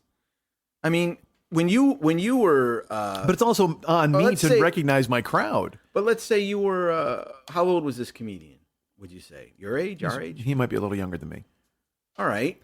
When you're that age, if you don't know what old movies are or old, you know what I mean? I never had much all right, but I would say, knowledge but it's not a crime thing. I have to tell you this really quickly. I talked about, and I don't know if I even said this on the show. I met the guy who was the Uber Yoda. I talked about him. Yeah. I said, this guy's my Uber Yoda. Well, before I told it on the show, I was telling Jill, and I said, hey, I get met this guy. He's the Uber Yoda. And she looked at me, she goes, who is Yoda? Now that's not right. Well, because she doesn't know, she doesn't watch Star Wars. She doesn't know anything about it. And so that's why I'm saying, to me, you can't take for granted that everybody's going to keep up and know everything. Well, look, Yoda's that's completely different. Yeah, that's because she's lived in a hermetically sealed bubble for raising her kids and working and doing that stuff. I find it astonishing that she doesn't know who Yoda is. But it also made me laugh my ass off because I started cracking up and I go, oh my God, that's right. I go, you don't have no Yoda is. I go, I have to fucking change everything I say. And look, I'm not in fear of this because I will tell you this. I also taped a bunch of fucking stand-up specials. And of course there's, you can't hold yourself against like Brian Regan and those dudes, but I taped a bunch of other shows and, stand-up comedy is exactly the same. I mean, it's like, it hasn't changed. You know what I mean? It's like, I keep thinking that it's going to be this weird, different thing. Is that the dog again? I think it might be. What the hell? All right. Don't tell the ASSP. Don't tell Sarah McLachlan. But I'm literally going to kill this dog right now. In the arms of the angel. Sorry, dude. My dog, It bothers you. It doesn't bother me. But bothers again, me. like I said, I wanted to finish this thought from earlier. I said I don't listen to the fucking show, so I mean I don't have earbuds in to hear a barking No. dog in the background. So I don't know if it's annoying to the listener or not. It's annoying to me because at the last time we recorded, you kind of said, "Oh, the natural noises, it's okay." And I said, "All right, I'll get through it." Listening back to it though, it was just distracting because I could hear the dog. Well, and it was bugging me. Well, look, I don't want it in there. You know I what don't mean? either. I'm trying to accommodate your house, and Yeah. Rogue lives here. I don't. So I mean, I show up once Yeah, a but fucking Rogue's a month. dog. True, but at the same time, I don't want to be that guy who's just like, shut everything up and let's fucking do No, this. she I needs to feel get like a her- jagoff. She needs to get her shit together. She's been wacky because like me, she doesn't do well with others. She doesn't play well with others. Wait, did you go to the mildly anxiety pet store? Is that what you did? No, she's not on medication. What end of the spectrum is your dog I think on? it's contagious, actually. Really? Yeah. So and she the house senses is- your contempt and hatred for others, and she's Yeah. absorbed it. I don't know, man. But all I know is that in the past couple weeks, there's been the kitchen guy and the counter guy and the plumber guy and the electrician guy in and out of this house. She's crapping everywhere and throwing out. She's just a mess, man. She can't hang. So Are you sure it wasn't the workers and they just blamed it on her? I don't know. Because, I mean, you don't know these dudes. Well- What you said, you get 18 Guatemalans in building a kitchen, you're going to wind up with piles of shit on the floor. I had to clean up the barf. So if that's the case, then there's some Guatemalans eating some dog food. And I don't know what that's all about. Again, they're Guatemalans. All right. I don't know why that's even an issue for you. All Of right. course Well, they're they eating dog must food. love Rogue's food because I cleaned up enough of it in its secondary stage. You know what? I'm willing to bet they brought it themselves in a sack lunch. That's what they do. They Christmas. like a dog food themselves, and they brought it as a sack lunch. Oh, pupa. Oh, I just watched that movie recently. Yeah. I made Jill watch it. It was fantastic. She doesn't know who that is either. She Kind did of not. like her. Had no idea who it was. And then we watched it, and she was like, "Oh." So it was, How does see, she- that's the cool thing. Oh, but that's the cool thing is rediscovering old stuff with her is fucking awesome. I have a similar experience. It's just that it was with my kids who have an excuse. They weren't born yet. Well, she had an excuse. She was raising kids. So I mean, Well, I've raised kids, and I get references from 10 years ago. yes. Well, I don't know what happened in sports 10 years ago, though. I'll tell you that much. see. That's a deal. I mean, everybody's got their thing. Yeah. You know, she I can tell you lost my probably thing. the Packer score of every single fucking game for the past 25 years. I would imagine. But you raise kids, and you get a job, and So what were you saying? all of a sudden Yoda gets away from you. Yoda. Who's this Yoda guy?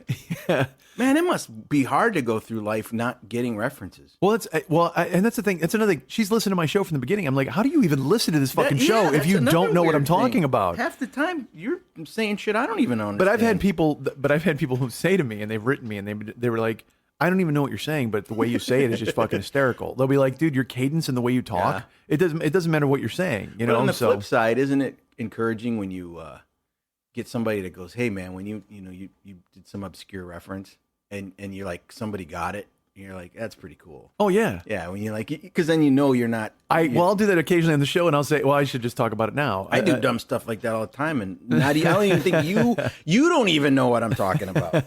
A month ago, I did something, and there was this nondescript. But I'm always, you know what? There's always somebody out there who knows what the fuck you're doing. Yeah. There always is. Because I talked about. Remember, it was like 2 years ago. I talked about a song from the '90s, and all I can remember from it was "Baby, Baby." And that's all I can remember. I go, it was like a hard metal song, like one of those new metal songs. But it was just ba-da-da-da, ba-da-da, da-da-da, da-da-da, baby, baby, da-da-da. It sounds like gay bar. Well, a little bit. Yeah. So I talked about that on the show, and I easily 20 people wrote That's me. right, yeah. And they said it's When Worlds Collide by Static X. I remember and I'm just that, like, yeah. oh, dude. And then some people bought it and sent it to me in the iTunes Yeah. store. It was fucking great. So that just about a month ago, I haven't answered this guy's email yet, which I should have, because I think I offered everything, like download sets and shirts and whatever, because I'm fucking stupid. It's not like you to just let it sit like that. I'll get to him, I'm sure. But all I did was in the show, I went, "You got it, baby." And then I said, if anybody has any idea what that is, I said, I'll give you everything. I'm pretty sure I promised that. And one dude wrote me, and he's just like, yeah, I don't need the stuff, the swag. He goes, but I think that's this, right? Yeah. And I was like, oh my God. Dude. How the fuck did you know that? A couple of interludes ago, I forget which one. It was the interlude that had For the Life of Schmitty on it, I think. We did word for word the Paul McCartney, George Harrison argument in Let It Be. Yeah. Verbatim. Yeah. And I that made me laugh so hard because I didn't. was one of those things that maybe somebody will get it. Well, because you said to me, "Why is this like just jerking off?" And I Yeah. go, "I don't give a fuck." For the one dude who hears it and goes, "Oh my god, yes," that's why we're doing it. Last time you recorded, you were telling me what was the name of the guru, the Yoda? What was his name? Oh no, it was a guy from the podcast you were on. Was his name Ted? Ted lied. Yeah, Yeah, I kept going. His name's Ted. yeah. You know what that's from? Uh, You're not going to know because it's completely stupid. And it only means anything to me because I've seen this movie a thousand times. Pope of Greenwich Village. No. What is it? It's Grease. Okay. Travolta's telling Olivia Newton-John when they're going to be on American band or National Bandstand, whatever it's called in that movie, that they're going to get on camera. He goes, "I know the cameraman. His name's Ted." Oh, okay. The way he said it, his name's Ted. Anytime I deal with a Ted, his name's Ted. Yeah. It gets thrown in the Travolta. Because when we were and it just makes me laugh. Sure. Because I don't know. Yeah, it's one of those things that's just stupid, and you I have fucking to pulled it. I still have to find a way to retreat into myself. I'm still back at the class trying to entertain myself, even though I'm sitting in front of an entertainer. Why am I still doing that? Well, why not? And this week it's debatable. It's a coin flip at this point. Who knows? You want to know who the name of the entertainer is? I do. His name's Ted. Oh, fine. It's done. So this dude's fixing your countertops. Now I have to tell this story. At my house, again, my house filled with death. I'm just trying to cull the wheat from the chaff. You're I'm kind of like Gacy then. You just got these souls in your house. I have just lime everywhere. But there was a kid. Or no, there's a guy. There's a kid. Well, this doesn't sound good. Oh, no, I'll tell this story. It's funny because as I was going through shit, I found like I gave you that photograph. I said, yeah, it was from Evil Dennis's first marriage. Yeah, in and '97. But the weirdest thing, dude, I was going through and I found a birth announcement and a photo of a baby, and it was Woj's kid, Trevor, his oldest one. No, Tyler, and his birthday was that day. Weird. It was fucking bananas. Like, I mean, it was like his 17th birthday, and they posted it on Facebook. Yeah, the same day you find. And so I texted both Dave and Linda, and I go, this is ridiculous. I go, but I was going through old boxes today and found this. Yeah. But here's the thing. I'm throwing it out. Like, I mean, I'm not keeping the photo of their baby. You bastard. Because you said I was a weird hoarder, right? No, so I'm going through. Expect to keep that though. But seriously, I don't know, because I mean, I have old Christmas cards. I got all sorts of old bullshit in my house, and I'm going through it and throwing it out, and I find piles of old photographs, and I'm like, I don't even know.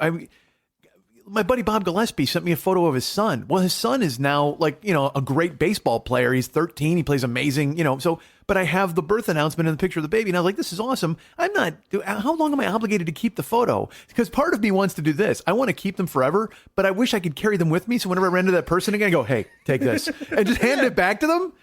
So, because that's like, I was so proud when I found that photo of you guys. I'm like, oh, I can totally give this to them because you'll like it. You know what I mean? You'll do something with it. But how funny would it be if you just met somebody like 30 years later and you're like, hey, dude, and you hand him a picture of his kid, like a baby. Hey, dude, check this out. Or even if you went, hey, man, I just had a kid, and you showed him the photo, and he's like, wait a minute. That's my kid. Yeah, that's actually a funny test to see if somebody remembers, because all babies look like raisins anyway. I think so. Yeah, so if you just went, hey, dude, check out my new kid. Your kid's ugly. Wait, that's my kid. I just like, check out my new kid. Check out my new kid. Still got that new kid smell.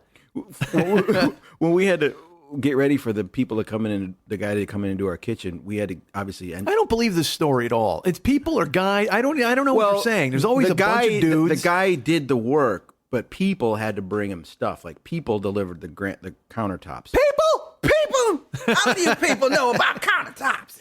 How many people out there know about granite? People. I forgot what I was gonna say. Oh, we had to. So many people out there know about sandstone. People. So I had to clean out all the drawers and all the crap we've accumulated in the 14 years we've been at this house. It's been 14. I see years. a group of you in the kitchen, and I see you talking about shale. Who out there wants to talk about limestone? Sorry. All right. So tell me about it. I swear to God, I could do that for 2 hours. I could watch you literally do it for 2 just hours. fucking do that the whole time. Holy You have to shit. pay Pat for every time you do that. I must. You know what? I should, because it would be worth it to sit with him and go check what I did with your thing. I got to tell you this. I was so fucking mad because he wrote me. This is a good year ago. And he texted me and Pardo, and he's like, "We got to do a Kiss show," because he does the Rock Solid podcast. And I was like, "I'm in. Just let me know when, motherfucker. I don't care."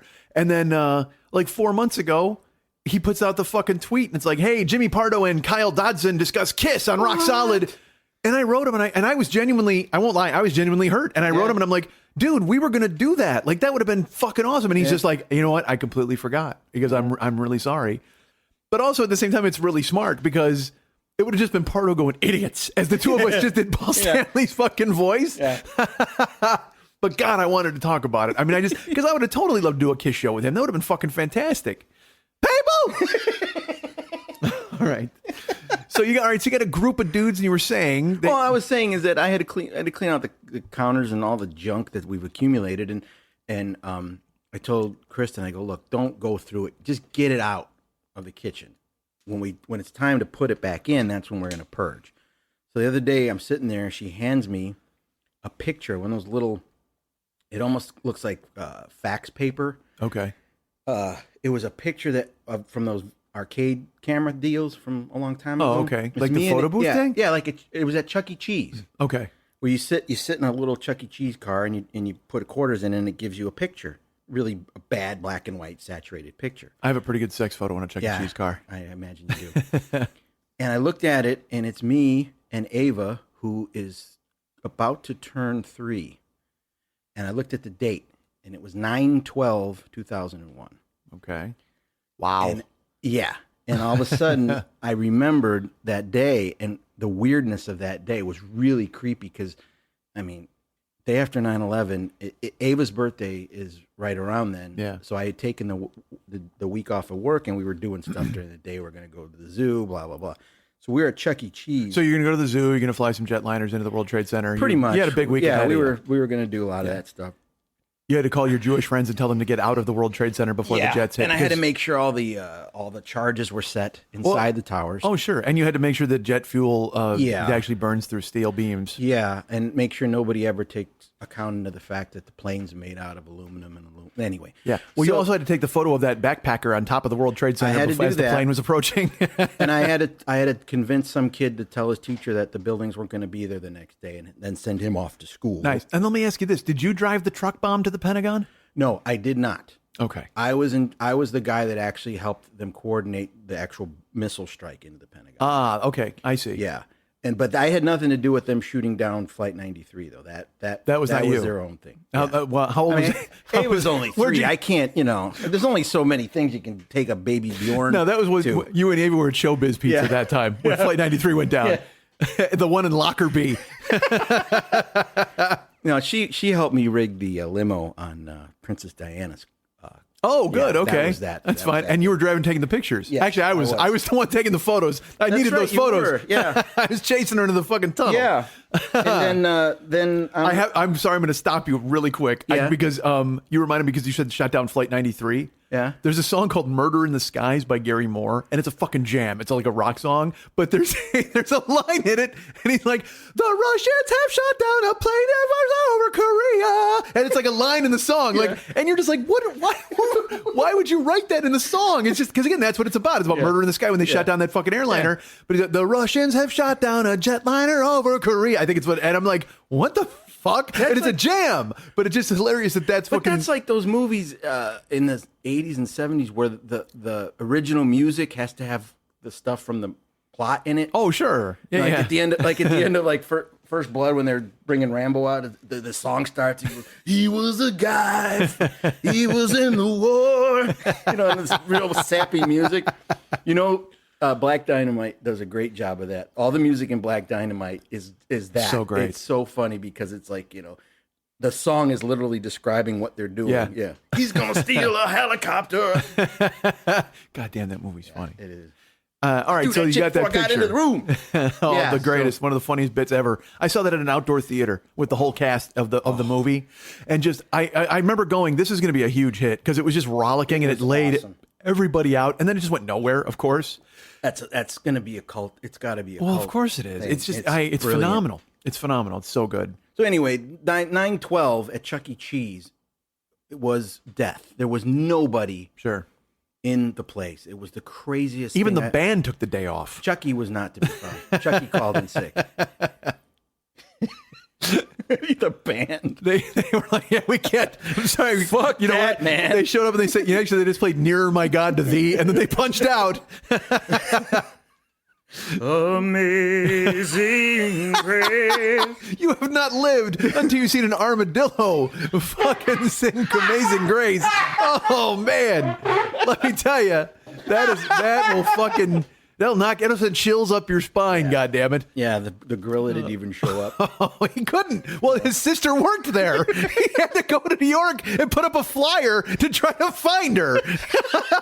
It was the only gorilla lost in the tragedy. Why would you even put up the flyer? You should just say, my sister's a gorilla and she's missing. Will you find her, please? No, he actually put the fucking flyer up. Hey, dude, first of all, go to work. You got a job? Go fucking play your music. Second of all, just get the word out there's a gorilla. We don't need a picture of her. She's the only gorilla lost in the tragedy. Okay? You don't need to fucking discern. Yeah, sure, there was a gorilla on the fucking plane that went down in Philadelphia, Pennsylvania. But that certainly wasn't her. That was an ape. That was a mandrill. It was a gibbon.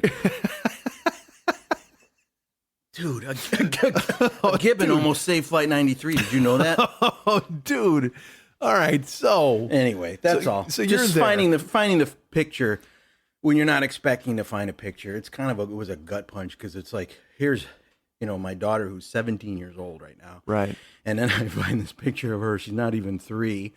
And it's the day after 9/11. You just, all of a sudden, I was transported back to that whole week. And it was fucked up. That was a fucked up week.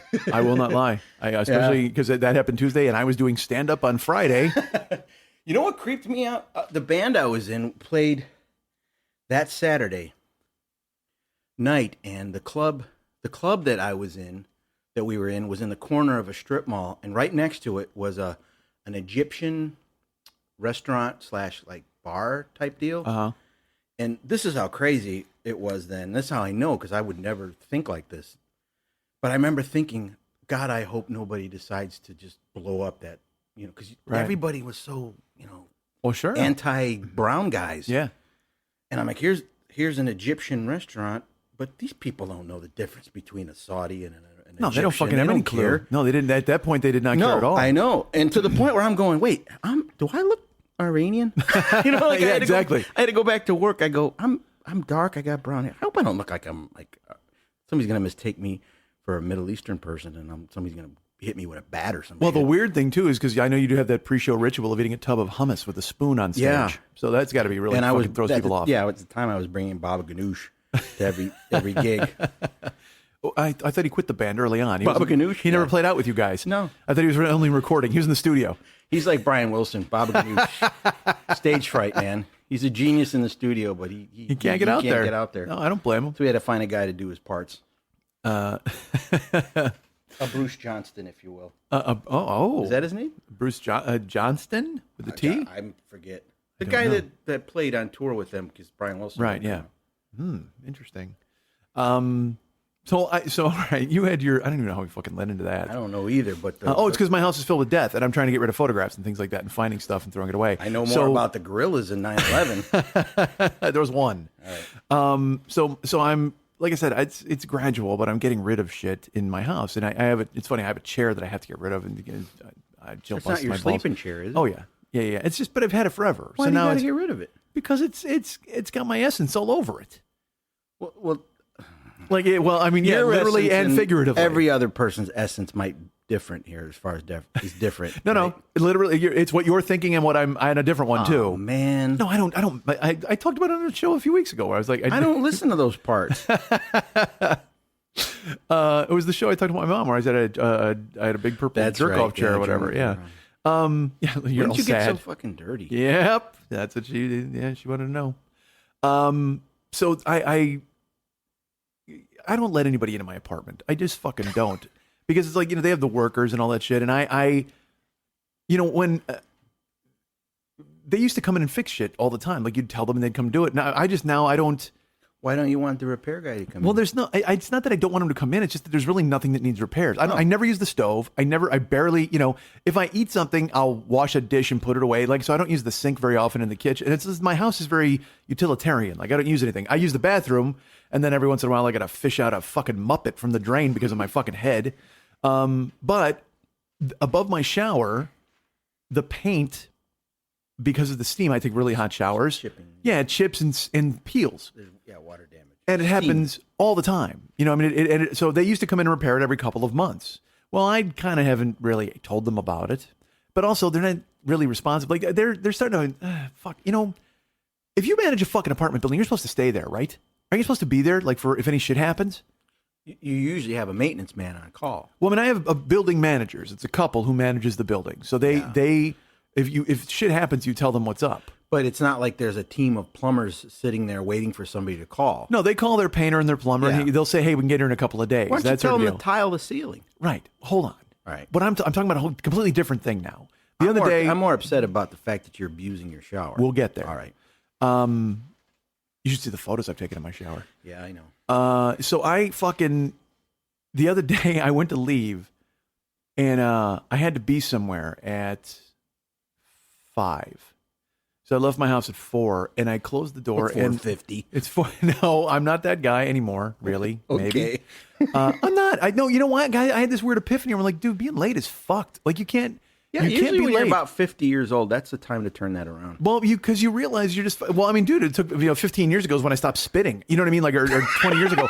I'm not even joking. Like, I was just talking this week about it. It was like when I moved to California is when I stopped. Like, I don't know if I thought it looked tough or what I did, but I mean, I literally would spit. And I think about it now, and I'm like, Jesus fuck, what the fuck were you doing? Was it tobacco? No. All right, then that is gross. No, it was that thing, dude. It was that sort of thing. The hawk. Yeah. Yeah, and I was doing that, and then one day I literally went, "What are you doing?" And I don't. It was this weird shame that came over me, and then all of the years of having done it, I just went, "The world's not your toilet. What the fuck is your problem?" And so I just fucking bailed on it. It was like probably 20 years ago or whatever. Yeah, I was certainly. But I left my house, I'm not late, like super late. You know, you had to be at if the I'm thing at late 5. now, it's because of traffic or something like that. Or It's falling not asleep in a Dunkin' Donut parking lot. Sometimes. I'm exhausted. I'm mentally exhausted. Yeah. So I went to. I'm mental, exhausted. So I left the house. I opened the door. I leave at 4:00. I walk out into my courtyard, close the door, and you know the incident happens. You know immediately that you don't have your keys. You just know it where it shows up, and you just go, oh, like I didn't slam doors, slam. I don't have my keys. Fuck. So you had to get the guy. Well, this has happened to me, and I will say this: it's happened to me probably 4 times this year, where I've walked out of my house and left my keys on the desk, because it's like phone, wallet, keys. It's always the last few things. But then I grab a cooler and I fill it with water, and it's just in the rigmarole. I've missed my keys probably 4 times this year. But don't you need them to drive? Exactly. But that's what I'm saying. I get into my courtyard, I close the door, and I go, fuck. So I have to go get the building manager to go and get keys to get me into my house so I can leave. You're Mr. Bungles. But it's so funny when I say this. 4 times in a year is not a bad percentage. But when you leave your house 2-3 times a fucking day, I don't think it's a bad percentage. But at the same time, you never feel more stupid than when you have to go, hey, happened, you know. And one time I actually just pried the screen. I've talked about how I climbed in through the fucking kitchen window. Going to get the guy, you decided to break into your own house. I did, and I did a crazy ass like Hondo from SWAT somersault into my kitchen. So I whatever, I talked about that out here. But so this time I went, fuck. So I walk over to my building manager's house and I knock on the door and she doesn't answer, and I knock and then I ring the bell and no fucking answer. So then I call her and I go, hey, I don't know where you are, but I locked myself out. If you could come let me in, that'd be great. No answer. I text her, no answer. This is 4:00. I have to be somewhere at 5. That's about 45 minutes away. Maybe she's too fucking busy. The word's too fucking busy shouldn't be an apartment manager's job vocabulary. So I fucking wind up sitting there. I thought you were going to say wind up, punched a hole through the wall. Well, you know what? I busted out my old credit cards that have no value now other than to break into houses. And so I tried to break into my own house. I'm like trying to pop the lock with the credit card. And I used to be really good at that, but for some reason I couldn't pull it off this time. Then I tried to pop the lock on the equipment room where I know the keys are, and I couldn't do it.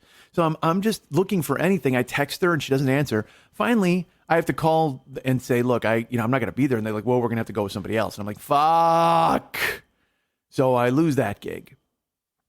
And so then I just sit there, and finally she calls me and she's like, hey, Michael. I said, hey, and she calls me Michael. Still, I don't know why to this day. And I know why. She probably heard Karen call you Michael once and thought that's your name. Yeah, I guess. But I mean, don't. I don't know. Sorry to blind you with logic. Call me tenant number 8 or call me Mr. Schmidt.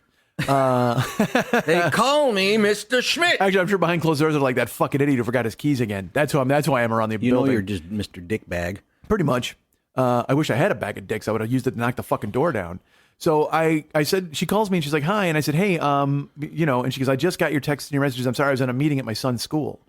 I said, great. Well, where's your husband? And she's like, oh, he's out. I'm like, okay, well, I'm kind of helpless here. I'm just sitting in the courtyard. She's like, yeah, well, I'm in Santa Monica. I'm probably not going to be home for another hour. And I'm like, well, then what are we doing? I go, I literally, I have things to do. I can't just sit here. I go, you know what? I could probably just kick the door in and then have them just pay the damage or whatever. And she's like, well, no, don't do that. And she goes, can't you just pry the screen off and go in the window? And I'm like, well, I don't know if you should be giving me advice on how to break into my fucking house, but I was like, well, all right. Quit trying to help me, lady. And I said, well, fuck, that ain't helping me. That doesn't make me feel good at all. If you think, oh yeah, you know what, just take the screen off and you'll get in the fucking house. Fuck that. Could you have? No, because the windows were closed. I keep my doors, windows closed and locked because I don't want anybody in my fucking house. Even so though you're more mad that she went to this thing that she had to take care of. Yes. Well, it's 4:00, dude. Punch out at 5 or whatever the fuck, or have your husband behind to fucking help me get in the. You should never leave the building unmanned. It shouldn't happen. What if a drone strike happened? Who's going to be who's the captain? Who's in charge? Who's going to be running this fucking civil emergency bell?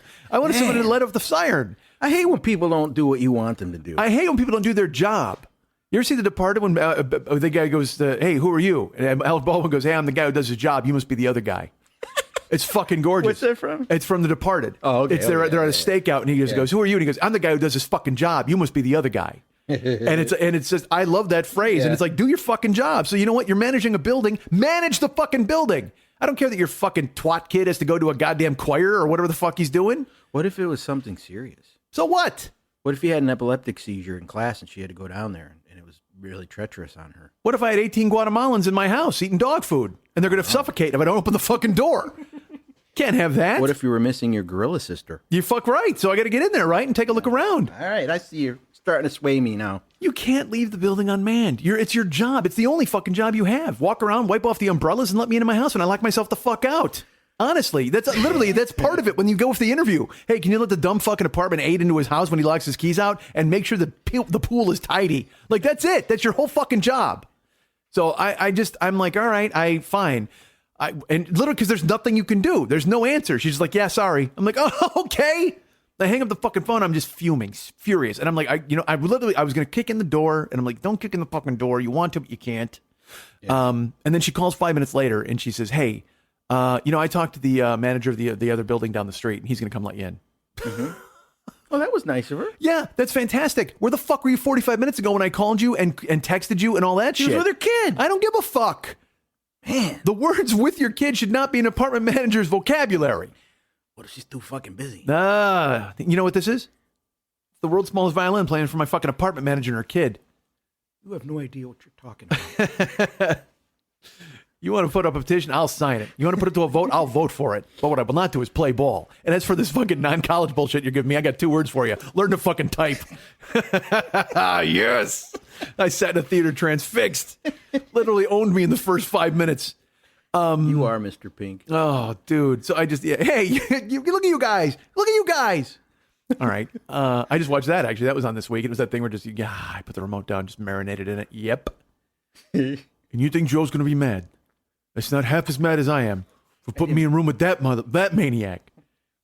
No, that bastard. He calls him that bastard. I don't like alarms, Mr. White. Bam. Bam. Bam. My fucking hero. God, I could just do lines all day. All right, so. I know you could. So So this dude comes over and he's like really nice, like, "Hi, Mike," and because the people who own my building also own a building like 2 blocks away. Yeah. And he has a key for it, so he came over. And you know, well, why didn't you think of it, Mr. Genius? Well, because first of all, do your fucking job. Well, she's too fucking busy. But what I didn't think of, honestly, the guy came in, he was real cheerful and he's nice. He got a baseball hat and he looked like Rex Ryan. And he's just like, "Hey, Mike, how are you?" Just a big gruff guy with like a calloused handshake. 10-4, we got a Schmidt down the road. Building Building 2. He comes over, he lets me in, and then he leaves. And then I get in my house, I get my keys, and I go, why didn't I get that guy's fucking phone number? Yeah. For the next time this fucking happens, so I can just text him right away because I know that she's going to be out somewhere going, "Oh, I'm sorry, my kid had to fucking make a paper mache Christmas ornament." What the fuck? See, we're different. I would have just said, "I'm never going to see these people again because I'm never doing this again." Never locking your keys in your car? Yeah, I would be so aggravated at myself. Well, yeah, I'm always aggravated at myself, but you know what? Sometimes it fucking happens. You know what I mean? I got to go. I got to hop around and do this and do that and take 6 of these and a couple of these naked lady teas, and I got to get out the fucking door. A little bit. So so that happens. So I wind up stranded. I lose a gig. And I plunge myself into the night of Ubering. So I told her, I said, "Hey, I need," this is about a week later, I said, "I need somebody to take a look at the bathroom because it's, you know, the paint thing's happening." And she goes, "Oh, with the shower?" I go, "Yeah." And she goes, "Well, all right." She goes, "He'll probably be here in like a week or two." And I go, "All right, that's great." I go, "But I mean, honestly, it looks like the desert floor. I mean, there's cracks, it's painting, it's peeling. It's just you." And I said, "You really should come take a look at it." I said, "Because it's not only is it dripping now, but it's dripping through the wall into the windowsill because the paint is gone, so it's going through and soaking through." And I go, The actual drywall. Yes. I go, "I'm starting to worry that it's all going to kind of come down." It will eventually. And she goes, "Oh my God, well, let me get in there." And I brought her in and she looked at it. She goes, "Oh, geez. Snoop Dogg's going to fall in your shower. He might. 1, 2, 3 into the 4. So I said to her, "All right, look, I need," so she's like, "We really got to do this." I go, "Yes, you do." She goes, I'll talk to Carlos and he'll be here probably this weekend." I said, "Great." So she never officially told me when they were coming. So last Friday, I Ubered almost 15 hours. You know, I was out driving and doing stuff. And by the time I got home, I was wasted. And that was coming off 12 the day before. And like 10 the day before that. I mean, I've been, I'll tell you all about it another time, but I've been Travis Bickle, like straight up, don't give a fuck, hose off the seats, let's just do this type of thing. All hours, everywhere, didn't fucking care. Because I need fucking cash. So I get home Friday night, it's like 4 a.m. and I'm wired from the road. So I sit down and I watch my new favorite program, Donut Showdown. Is that where they nap in their car for an hour? Donut Showdown is amazing because here's what I love about these shows. I watch the Cupcake Show. I watch the Donut Show. They have cupcakes and donuts on them. Well, certainly that's amazing. And I like to watch people cook. It's relaxing to me. Yeah. But I also like to see them argue amongst themselves and pretend like this matters in any way, shape, or form. These people on Cupcake Wars will cry and they go, "This is the hardest thing I've ever done." And I'm like, "Oh my God, you just made a red velvet cake shittily. So don't tell me it's the hardest thing you've ever done." Shittily? Oh my Christ. This is a shittily cake. That is awful. That's a little like lavender, by the way. Shittily. If you have, you got to put it in the frosting. Yeah. But I'm consumed by people who are just, you know, because they'll do this, the camera angles, like it always predicted. They'll be like, "Come on over to the ingredient table. You've got to use one of these ingredients. Absinthe." And then they'll show one of the cooks and then she'll go, "Anchovies." They're horrified. And then they're like, the Cosby kids when they will go boo, thumbs down. But they always pick, you know, and then because there's 2 ways to go. People will be like, "Look, man, let's just make like a chocolate cake that we know we can make, and that's fine." And they'll yell at us for being safe. And then these other people who are just like, "You know what I'm going to do? I'm going to make a habanero dark chocolate cake with chocolate covered crickets on top. It's going to be fucking amazing." And then there's this French judge who's just like, "This cake is not work for me. It's terrible. It's the worst cake. It's so dense. It's so dense, this cake." And they're just like, "I can't believe Florian said my cake was dense." And they're horrified. My cake was dense.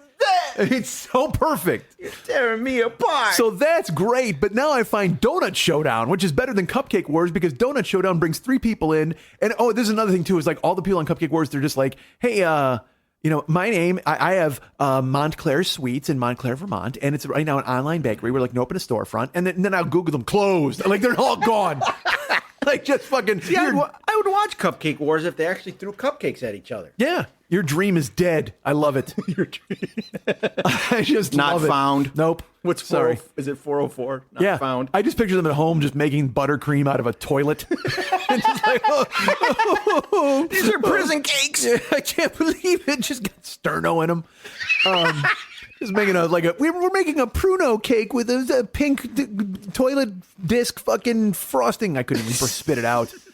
Urinal What's cake. this got to do with your shower? So, Donut Showdown's fucking amazing. There's like 3 dudes. They always have 3 cooks, and they'll be like, I'm the boss donut maker at fucking Mr. Mustache's Donuts in Montpelier, Vermont. Why am I in Vermont all day? I don't know. You like the East Coast? I guess so. And then they'll be like, you got to use these 12 ingredients, and then you got to pick 3 of the 12 ingredients. So someone will be like, I'll take licorice, and someone will go like, I'll take sugar snap peas, and someone will go, I'll take cane sugar, and someone will be like, I'll take molasses, and I'll take jicama, and I'll take Cimarron. And I don't know why they took a Western from I was going to say cardamom and cinnamon, and I somehow pulled Cimarron out, a fucking Western movie. I'll take the good and the bad, the ugly. Dude, I'll take Charo, and I'll take Flaming Star.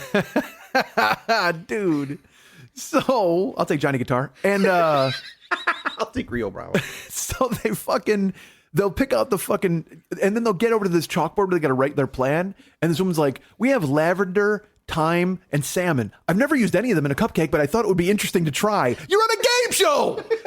Make what you know, motherfucker. Dude, I don't want salmon anywhere near my dessert. Dude, but that's what they'll do is they'll pick these 3 disparate ingredients and they'll be like, yeah, I've never used these before. So well, let's see what we can do. And I'm like, you know what you can do? You can fail on Donut Showdown, motherfucker. You're going home.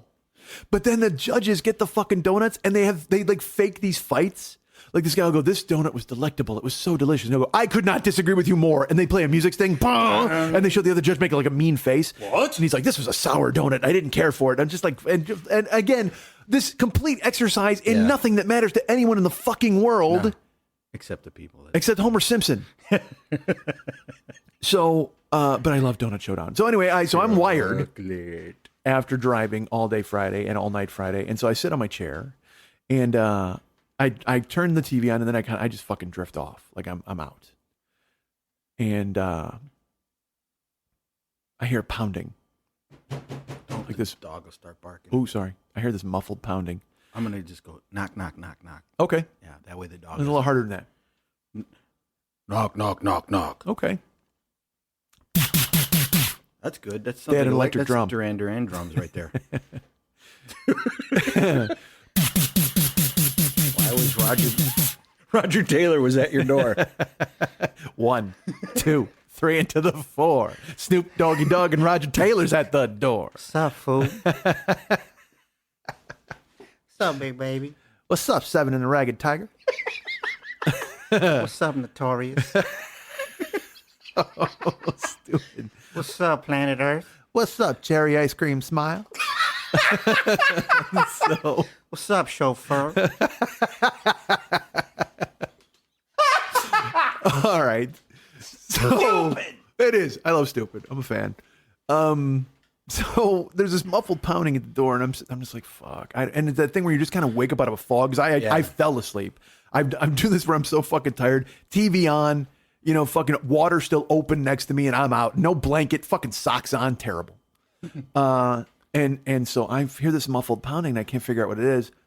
And finally, I come to my senses, and I'm like, oh, and I wake up, and I open the fucking door, and it's my manager and Carlos and another guy, and they've come to fix the sink. Yeah, they've come to fix the sink. We've come to fix the sink. It's the plumber. He's come to fix the sink. Anybody who knows that? No, never mind. So, and it's I didn't even look at the time, and I go, okay. I go, well, I thought you were going to tell me when you were coming. She's like, I'm sorry, we can come back. And I go, no. I go, if he's here now, do it. It's fine. And I just turn around and I sit back down on the chair and I look at my phone. It's fucking 8:00. So it's worker time. Well, I fell asleep at like 5. You know what I mean? Right. So I'm out, and so I literally go, all right. I go, yeah, you guys can come in and fix it. And I just sat. I grabbed a blanket because I knew they'd have the door open, walking in and out. And I laid back down on the chair and I just went to sleep. And Carlos and his minions are, they're stomping through my house. They're going back and forth. It's like him and two other dudes. And they're, I didn't realize they're going to do this. I just wanted them to fix the shower part. But they painted the whole bathroom. Like they just went ahead and did this stuff. And they stripped down all the stuff and they put up whatever, the sealant. Again, I'm not a man. I have no fucking idea what this shit is. I'm not either, but it seems like they're just putting a Band-Aid on the problem. Well, of course they are. I mean, that's the whole deal. It's like they come back more, do it again. Yeah, because it bubbles up. It'll do that thing where it starts to bubble. And then, and again, so they come in, as I said, they come in every 4 months and fix it. So I waited this time. And so I kind of hoped they would do something, but they went in and painted the whole bathroom. They went in and they stripped whatever they had to strip and they put in the sealant and they painted it. But I was fucking asleep, man. Yeah. I got no idea.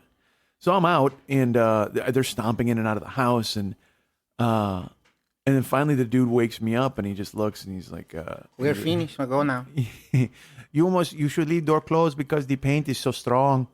And leave the door of the bathroom closed? Yes. He said, leave the bathroom window wide open and the door closed so the paint will just go out. I said, all right, that's fine. I said, can I take a shower? He goes, oh, yes. And I go, I can take a shower right now? And he goes, yeah. He goes, if you want to, it's fine. No, use the shower. So I went and I said, all right, great. So he left and I was like, because I had to get up and start Ubering. So he and Napoleon Dynamite, they just left, right? Yeah, they bailed. They took off. Them and Uncle Rico, they just bailed. And I still voted for him. Good. So I went and I climbed into the shower and I started taking a shower. And I have a routine. I have a ritual in the shower. Here's how I do things. I got to tell you. I can't wait. Well, sometimes if I'm running late, I will brush my teeth in the shower. I will tell you that. I will bring in just like a toothbrush and I'll brush my teeth. But first, I get a mouthful of toothbrush and toothpaste, and then I'll. You keep looking to watch. Are we close on the disc? Oh, the disc, you got 4 minutes. I'm just kind of keeping an eye on when school. I didn't want to do a third disc. I didn't. That makes no sense. You just talk till you're done, man. Finish your Carlos story. Oh my God, yeah, because this is the payoff on this is so worth it. Yeah. It's anything like the Chuck E. Cheese thing. I think we keep going. We should. Well, let's just. Let's edit out all the rest of this. Right. So I'm in the shower and I'm scrubbing it up, man. I get my hair. So I wash my hair and then I do the rest of me while the hair is washed, and then I get rinsed, and then I put the conditioner in. Whatever the fuck. Yeah, last thing I do. That whole part. No, it's important that you know. Okay. And then I take a few selfies, take some photos, text those off. You don't want not in the shower though. Oh yeah. Don't you shrink up with the water? You got a hot shower. Yeah. Who are you talking to? You don't want the vigorous tug of Neptune. No, sir. Pulling your junk up inside. But I have dropped the phone into the shower before. It's not fun. So that's happened. So, but still, I looked great. And you got to go because there's a right angle, and you go from there's that angle from the top down, which is not a bad. That's a pretty good angle to go with too. So I'm in there, I'm showering, and then the last thing I apply is a facial cleanser because I'm a man who cares about his skin and his hair. As I get made fun of for it all the time because I'm like, well, my hair's a little dry on the whatever. Jill just fucking rolls her eyes at me. So nothing you can do about old man hair, man. Well, I told her, well, no, because it's just like because it's long, but at the bottom it gets a little wiry. It's right? kind of dry. That's called old man hair. Okay, I don't think it's the truth. Do you think Antonio Banderas didn't wear a wig in the sequel to Desperado? He had to. His hair couldn't grow that long again. That's your go-to. Yeah, what's your go-to reference regarding old man hair? All right, Antonio Banderas in the sequel to Desperado. Yeah, all right. Better. Here's a better one. Billy Crystal. You ever see Billy Crystal's hair? That's old man hair. Well, he had bad Jewish hair from the jump. But at least it didn't look wiry. Old man hair gets wiry. Well, mine's not. It's dry. Like it gets weird dry at the ends. I mean, the top isn't, but it's weird because wearing it long like this. Because then I spin the back into a fucking tail. See, this is the very conversation I had with Jill, where she just like stares at me and then rolls her eyes, and I'm like, I can't wait till you just hop on a orange vested dude's motorcycle and drive off to Macho Land as I sit here and talk about my fucking hair. Macho Land.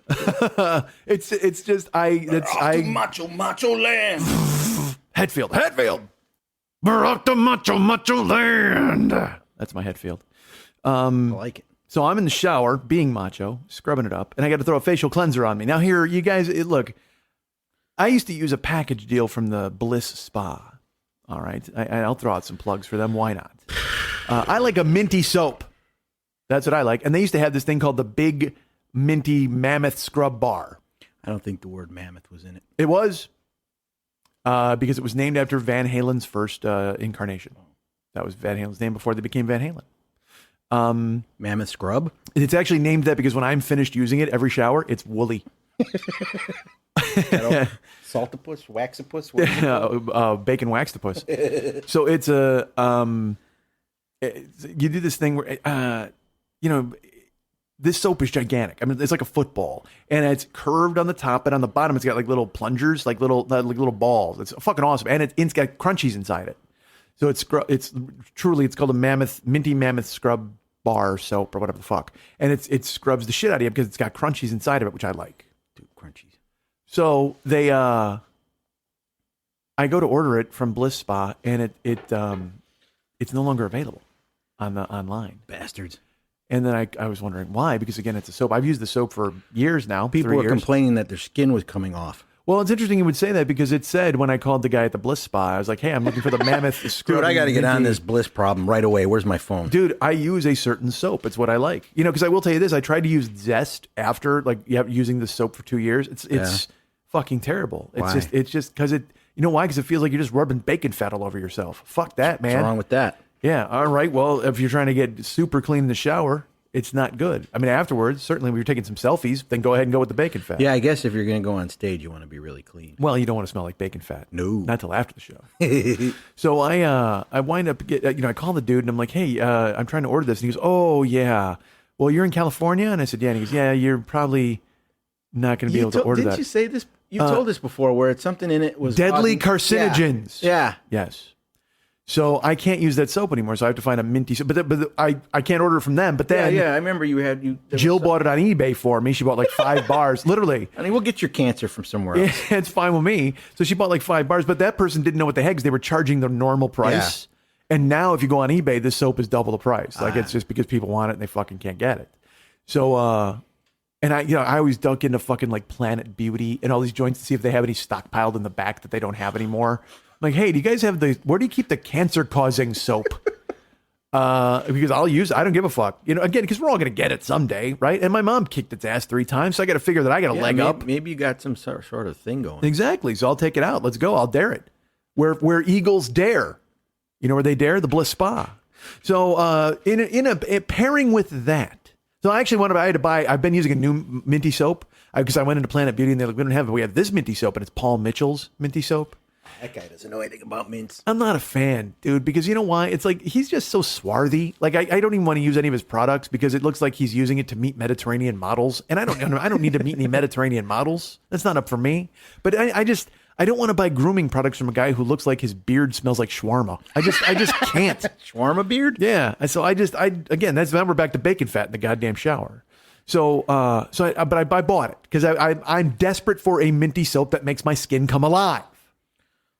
So I bring it home. There's no crunchies in it because I asked her, are there crunchies in it? And she then parsed out what I meant by crunchies. And then she's like, I think there's a little bit in the middle. And I'm like, of course there is, because that's where you want to put the crunchies directly in the middle. God. You know what I want? I want my soap to be like a Tootsie Pop. I was going to say, how many wipes does it take? So ridiculous. So did they fix your shower or didn't they? Listen. Your paints. I have a process. And I have to paint the picture. First of all, I'm naked. So, yes, but this picture is going on way too long. I don't agree. Oh, all right. Who are you to say those sorts of things, sir? I listen to the show. Yes. And you're not on board any longer? Again, 45 minutes of talking. I know. I got what you think of the fucking show 2 weeks ago. So I get this minty soap, and it's not doing it for me. So I guess why I'm in a circuitous way. Yeah. I'm telling people out there, recommend to me a minty soap with crunchies, and I will be on board with it. Please. I think you're more telling people how into your face you are. Yeah, I'm into my body and my face. I got to get it clean. Well, I'm old, dude. That's cool. Man, my skin looks good. Yeah, my skin looks good. So in addition to minty soap, I have the minty scrub, which is a facial cleanser, and this has a ton of crunchies in it. It's fucking awesome. So I don't use that on my whole body. I just use that on my face. I use the minty soap bar on everything else, but then I use this cleanser on my face. So I get in the shower on Saturday, and I'm bleary-eyed a little bit from sleeping in the chair. And I get, like I said, I start with the hair. I get that going. I brush my teeth. And then I get the fake Paul Mitchell minty shawarma soap, and I fucking work myself with that. And the fumes of the paint don't bog you. They do. Don't bother you. Clearly they do. Oh, okay. And I'm wondering about passing out because the steam is mixing with it. And it's forming a deadly carcinogen. And I'm like, well, maybe I form this into a bar of soap and I sell it. In Auschwitz. So I'm starting to feel it a little, but I'm getting the minty soap and I'm getting cleaned up and I'm getting out and I rinse my hair and and then I throw, I have mouthwash in at the time. And so, look, there's a whole that goes process. in without Of saying. course. And I spit the mouthwash out when I rinse my hair, and then I put the conditioner in my hair. Right. And then it's time for facial cleanser on my face, and I turn and I look, and my $30 bottle of facial cleanser is gone. Yeah. Everything else is there. There's the tea tree mint shampoo that someone told me was a good mint shampoo. There's my Nioxin. The Nioxin twins are there, Joe Perry and Steven Tyler. Nioxin, yeah, what is that? That's my shampoo and conditioner because it's the thin hair, don't let your hair fall out soap or shampoo. Does that actually work? I still got hair. Oh, I didn't. I never. Yeah. I thought nothing stopped that stuff. No, you just even you just got to change your diet and stuff and all that. Like so I made somebody stole your dude. No, I shouldn't jump to conclusions. No. Well, okay. I leaped immediately to that conclusion because I started looking around, dude. Again, the scrub, the buff puffs are in there. Wait, what's missing again? It's a super minty scrub cleanser, facial cleanser from Bliss Spa. No, Carlos was in your bathroom. Indeed, he was. And this is look, and this is not something you would go that would go unnoticed. It is a tall. It's about a 7-inch tall green and white tube. I mean, it's clearly there. Were his minions Mexican? Yes, his minion was Mexican. It might have fallen somewhere where you can't see it because there's no way a bunch of Mexicans are going to take a facial scrub. See, you from think your house. that? Well, that's what you think. I'm telling you, unless you can put it on a tortilla or something.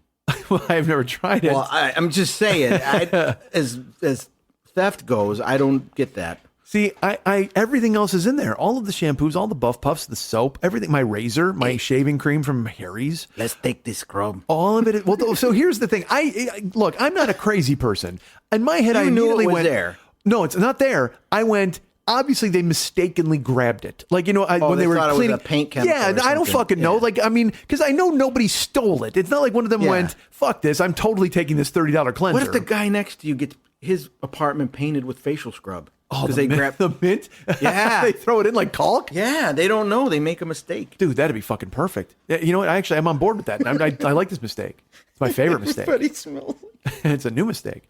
So I'm in the shower, and now I'm fucking discombobulated, man, because I don't know what the fuck to do. I got a routine. I told you I wash the hair, I brush the teeth, and then I scrub the body down with the minty soap, and then I rinse everything off, and then I spit out the mouthwash, and then I put the conditioner in, and it's time for the facial cleanser. I got a process, man. Jill busts my balls all the time because my shower's like 12 minutes, and I'm like, look, there's a lot of me to take care of. There's a lot of stuff going on here. I got to take care of business. But now I got no cleanser. I got no facial scrub. I don't know what the fuck to do, man. That's a problem. It totally is. So you know what I had to do, unfortunately? Dude, I had to fucking Paul Mitchell the shit out of my face. Yeah. Yeah. So that's just grim because now my whole fucking face smells like spanakopita. And that's not good. So I got a falafel head and I'm like, oh God, why? This is terrible. The only thing is worse than that is when some French guy doesn't like your cupcake. This is dense. This is so dense. Your face, it's not good. This did not work for me. This is it's more like a cornbread it's not good. It's so bad. I have to disagree with Candace on this one. This is the worst cake I've ever had in my life. I got a little of the cardamom, but the rest is just a decent chocolate cupcake, and that is not a challenge. So did you call the powers of B and say, "Hey, bring back my scrub"? I got out of the shower. I Mitchelled my face, and then I get out of the shower. So you didn't panic then? Well, no, I can't. Yeah, look, that's good. Who are you talking to? Yeah, you could slip. I sure could. Yeah, and I know I'm walking a fucking thin line. I'm walking a razor's edge as it is. Yeah, so I can't afford to let myself, because you know what? You played it cool. I can't get angry. You wouldn't like me when I'm angry. So so I get out, I get dressed, and then I call Naomi right away because I lean out. One of your pepper bellies stole my scrub. Hey, tell that taco bender to bring back my face. We thought it was the paint. Sorry. It's all right. He's nice. So I go over to her house and I knock on the door. Not there. Of course, not fucking there. Why would she fucking be there? It's only Saturday at 1:00 in the fucking afternoon. Where the fuck are you? God damn it. So I called her and I go, this is going to be ridiculous. I said, but the workman took like a $30 tube of facial scrub. Like I know that it had to be an accident, but I also looked all over my apartment. Like I looked, because you say it fell. Well, it can't hide in the shower. There's nowhere for it to fall in the shower. And then I looked behind the toilet to see if they somehow put it out on the shelf. I looked on the bumped it. Yeah, I have the countertop. I've got a table with towels on it. I went and looked all over my house. I looked in every garbage can to see if it was possibly in there. And I will tell you this: Jill bought me some of that scrub on eBay as well. She was like, "Yeah, I bought it." So I was at her house, and she's like, "Here's a new tube." And I grabbed it, and it's taped. Like it's taped closed. And I was like, So I took the tape off, and sure enough, I opened the top, and it's open. Now, when you buy it from the spa, it comes with a safety seal on top. You can't get slightly used scrub. So I said to Jill, and again, it's not her fault. She's trying to do me a favor. So I said, "Hey, honey," I go, "This guy opened this. Like he tampered with the seal." She's like, "What are you talking about?" I go, "It comes with a safety seal right on it." She's like, "Honey, I'm really sorry about that." I go, "No, it's fine." I go, "But I don't know if he did. I don't think he refilled it with anything." I go, "But at the same time, he might have." Well, that's it. But there's the hole. No, the hole is tiny. Like, I mean, he would have to use a fucking hypodermic. And then in my head, I'm like thinking, well, dude, what if this guy put like hydrochloric acid in there? Because you wouldn't know because it's minty and it might burn my fucking face off. And then all of a sudden the abominable Dr. Phibes walks in. I mean, that's just creepy. So I still used it. It was fine at Jill's. But the point is, like, I'm having a lot of scrub problems. So then at my house, I look all over the place and it's gone, man. It's just not there. So I call Naomi and I'm like, this is ridiculous. But they took a bottle of scrub. I mean, scrub thief among us. Yeah, it had to be an accident, but it's gone and it's like $30. And so I'd kind of, I need some satisfaction here. So she never calls me back. And I called her one more time during the week. And because I'm in the car all fucking day. Then what do you care about your skin for? Well, I'm taking showers to go be shiny. I got to look good for people who get in the goddamn car. To see the back of your head? No, I face people when I drive. I actually have a mirror set up. One of your problems. No, it works perfect. All right. So I yesterday I get a knock on my door and it's the manager and she says, "Hey, Michael, I'm sorry I didn't get to return your call." I said, "Well, that's okay." I go, "What's the scoop?" She goes, "Well, we looked all over the place and we can't find it." I said, "Pardon me?" She goes, "Well, he looked in his toolbox and he looked in his car and he looked in his truck and we looked in the equipment room and yeah, it's just not here." Yeah. I said, "I'm not crazy. It was there. I took a shower on Friday and then Saturday they work in the shower. They work and it's gone. That's the only thing that's gone. Everything else is there, but that's the only thing that's gone. They grabbed it. They did something with it and they threw it away." She goes, "Well, we went through the trash. We went through the dumpster and we couldn't find it." And I'm like, There's no way. There's no way they did those things." But, so you think of conspiracies at foot here. Well, afoot. At first I thought it was an accident, but now the very fact that she's like, "Yeah, we didn't see it or we can't find it." I know for a fact that Carlos and Oscar are just fucking daubing each other with my goddamn cleanser in the shower at home, right?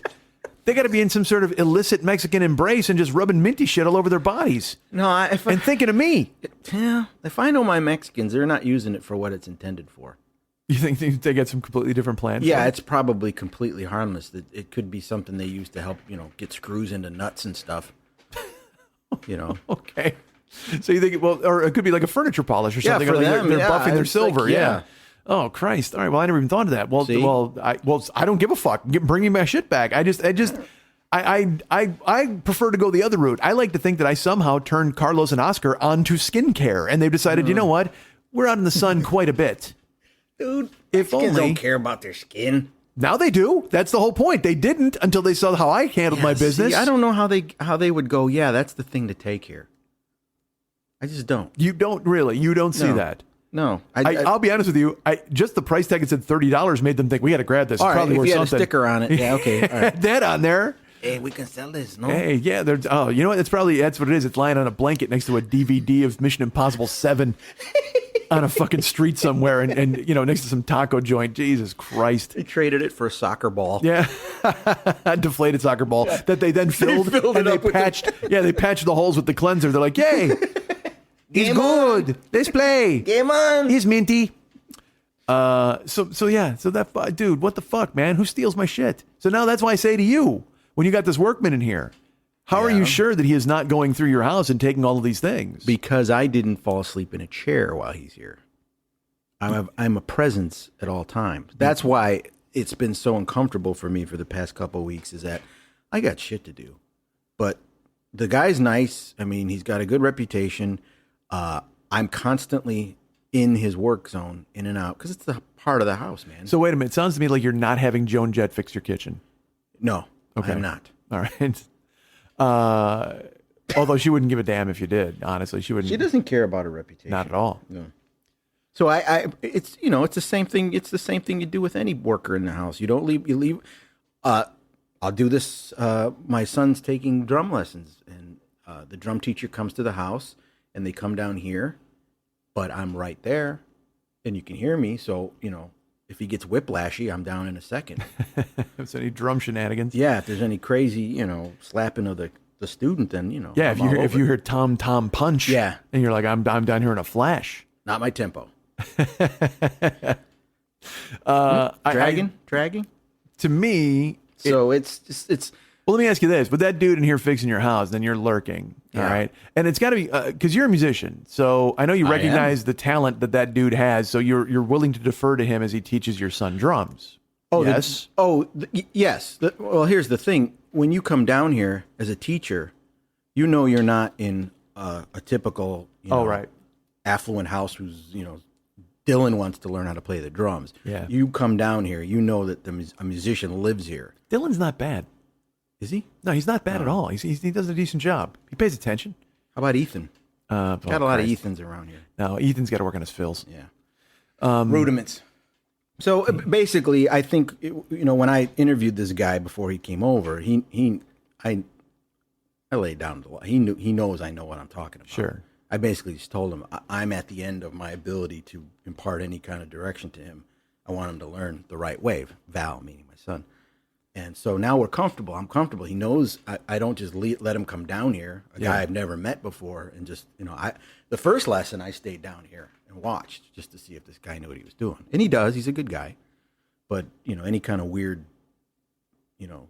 situation where I would be right here. Yeah. So I think that's the same concept with a worker in your house. Your presence has to be there, otherwise you never know. But that's what I'm asking about the worker dude. Yeah. Does it emasculate you to watch this dude doing countertops while you stand there? You know what? It can.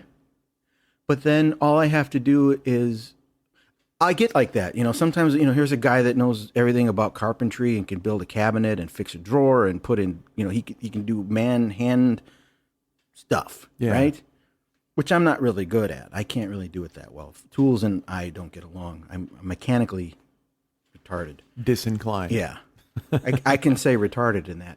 Oh, you can? Can I in that context? I said it earlier I said somebody was retarded hot. I said Joe was retarded hot. Well, then you already ruined it. So, okay. I'm mechanically retarded. I haven't grown to a point where I can. Well, you mean it in the way it's meant to be said. Yeah. You're not saying that you're chasing balloons and hitting yourself with a hammer. No. Yeah. Okay. Okay. You're not. I do like keys though. You're not petting a dog to death with a saw. So, all right. So I think I know what you meant. Usually when this happens, and this happened twice, the kitchen guy finally goes, how long have you been playing guitar? And I tell him the story, and he goes, because I play guitar, but I only just casually play it. You got a lot of really nice equipment. And he goes, who does those paintings down there? I go, that's me. I do. Because if you can, wait, this is the kitchen dude. The kitchen dude. What's he doing in the basement? He had to come down because there's pipes that need to go up for the stove through the floor. Okay. So and plus the junction box. It's technical, Mike. I don't want to get into it with you because you probably won't follow. I actually saw anyway. Just Just the trust junction me. box. It was a good movie. Yeah. So then the electrician comes. Same thing. He goes, I wasn't home, and it forced my wife to actually praise me, which doesn't happen often. He asked, he goes, whose stuff is this? This is my husband.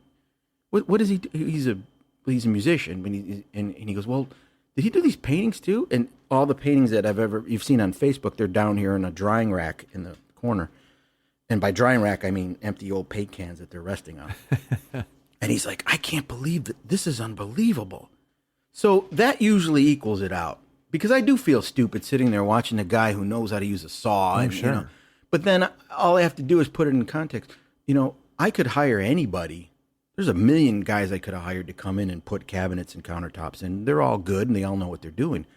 How many people can do what I do? And sometimes it takes a little perspective, and I get over it.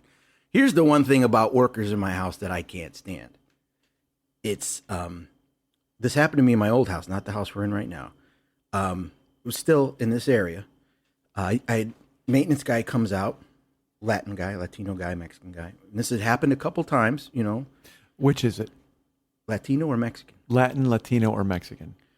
This guy was Mexican. Okay. Yeah. I was gonna say. I'm trying. I don't want to offend anyone. Well, because I want to know, He knows out was he dressed like a worker? Was he dressed like a conquistador? Or was he dressed like an English teacher? That's what I there. know. Actually, he was a gaucho. Oh, all right. I told him to take that stupid gaucho coat off. Was he dressed like Morrissey? That's what it was. It could have been, that's all three. It covers all bases. Yeah. He was dressed like Morrissey. He was dressed like Desperado, Antonio. Panic on the streets of London. So here's a guy coming to fix my stove or something. I think it was a stove. And he speaks broken English, but he speaks English very well. And he asked me, he goes, do you speak Spanish? I says, I said to this guy, I say, do I look like it? You know, oh. Hey, what? I go, no, I don't speak it. I understand it and I can read it, but I'm not fluent in it. And he just gives me this look of like disdain. He's like, oh, that's so bad. And I'm like, he goes, yeah, people today should learn their culture, no, but, and I first I was kind of sad. I was like sad. I'm like, you're right. I don't know who I am. And then all of a sudden it turned and reality ripped and I go, dude, you're in my house. I own this fucking house. There's 3,000 whatever square feet it was. I don't remember. Yeah.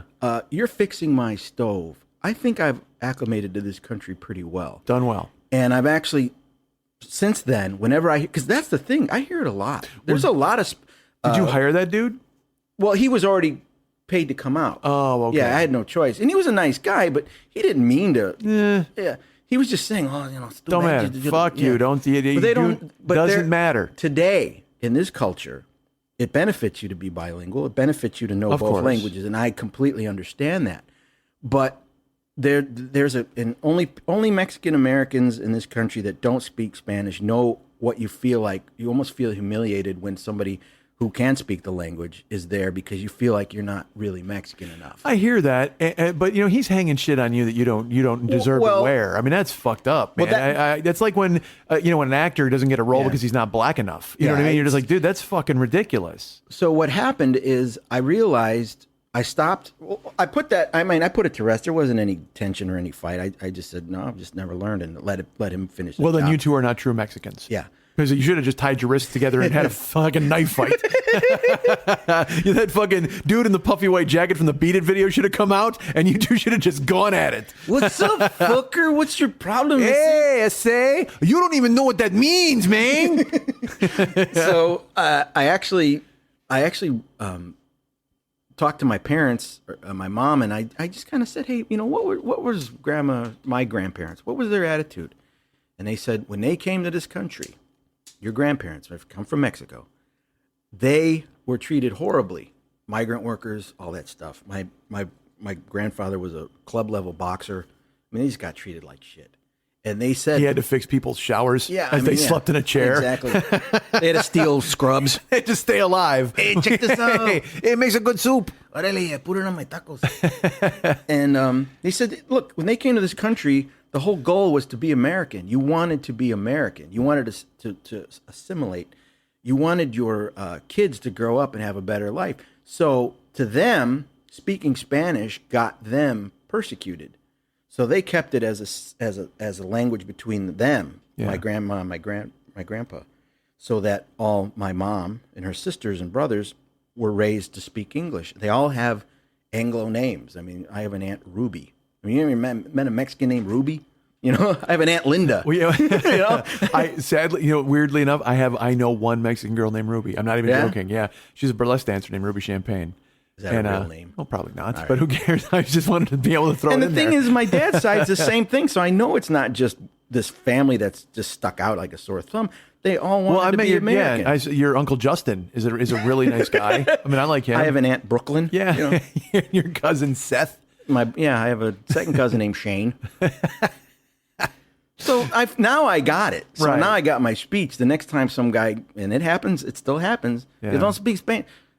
I said just a little bit, and they're like, "Oh, that's too bad." I says, "Hey, my grandpa," and I give them the story. I tell them where my grandparents were from, and they shut up and go fix my house, finish painting my shutters. He looks at you and he just goes, "Oaxaca." And then he walks away. Then they see my wife pull up and get out of the Yeah. car, and then they just go, "What in Oh, the mommy! And they bite their hand. fucker?" Like fucking Squiggy and Lenny. And this guy got his shit together. I like this guy. I paint his shutters. He's all right. eh? Really good. I make him a minty shutter. All right, so. All right. Yeah, well, I would not have fallen asleep with Carlos in my bathroom. Well, understood. Why? Because I don't. There's nothing to fuck. Because I thought literally, Yeah, I there's know. nothing to fucking steal. I'm like, what are you gonna take? There's not a fucking thing you can take in my goddamn son of a house. bitch took my toilet paper. And you know what's funny? I literally, because once I just had all the Geico bullshit hit the fan, and I had to Yeah. bail on them after the accident. I had to get new insurance, so I went to this new insurance company, and they're giving me the prices and the quotes. And then this woman General? goes, "I called General. They were fucking too expensive. That's how fucking Too terrible my life. expensive for the General? That's where my life has gone, dude. You got the Colonel. Yeah, You got the Colonel. I did. I got a private. I got that. Sergeant Insurance. It's fucking terrible. So I had to find somebody. So I got this new company, and they quoted me numbers, and then they said, "Well, hey, if you wanted to bump in a homeowner's policy, Yeah. that would make your numbers go down." I said, "How the fuck does that make sense?" And they're like, "Well, it's like $165 flat for the homeowners for the year, and that lowers your monthly payment for the car Don't you have insurance to by own a home? by 37. No, it's like wherever you live. Oh, it's not a And renter's insurance. Right, rentals, yeah. And it lowers you down by like $37 a month. So you're saving $370 or, whatever, 300, 400 bucks to just pay 165 to do it. And then you're covered for whatever the fuck people steal. So honestly, I'm not joking. I went, I'm going to call up and report this fucking facial scrub stolen. God damn it. What's your scrub deductible? Make an insurance claim. I have no idea. I'm sure I can't wait to find out though. Holy shit. I think it's probably fucking 12 pesos. Wait, was it Paul Mitchell? Out. Can't do it. But you know what I can do? What? I can make you go upstairs and have lunch with me on your new countertop. Lunch, right? Oh, yeah, we can do that. Well, yeah, we need to go get some food, like some White Castle or yeah. some Hummer Oh, Inn or no, something, no, right? no, yeah, no. I'm in town, dude. It's got to be done. Man, I haven't eaten I haven't had a stove since May. So? And they just delivered my stove, and I got a new kitchen. I want to cook. I cook, dude. That's what I am. I'm a cooker guy. Dude, let's make cupcakes. What kind? Mint scrub.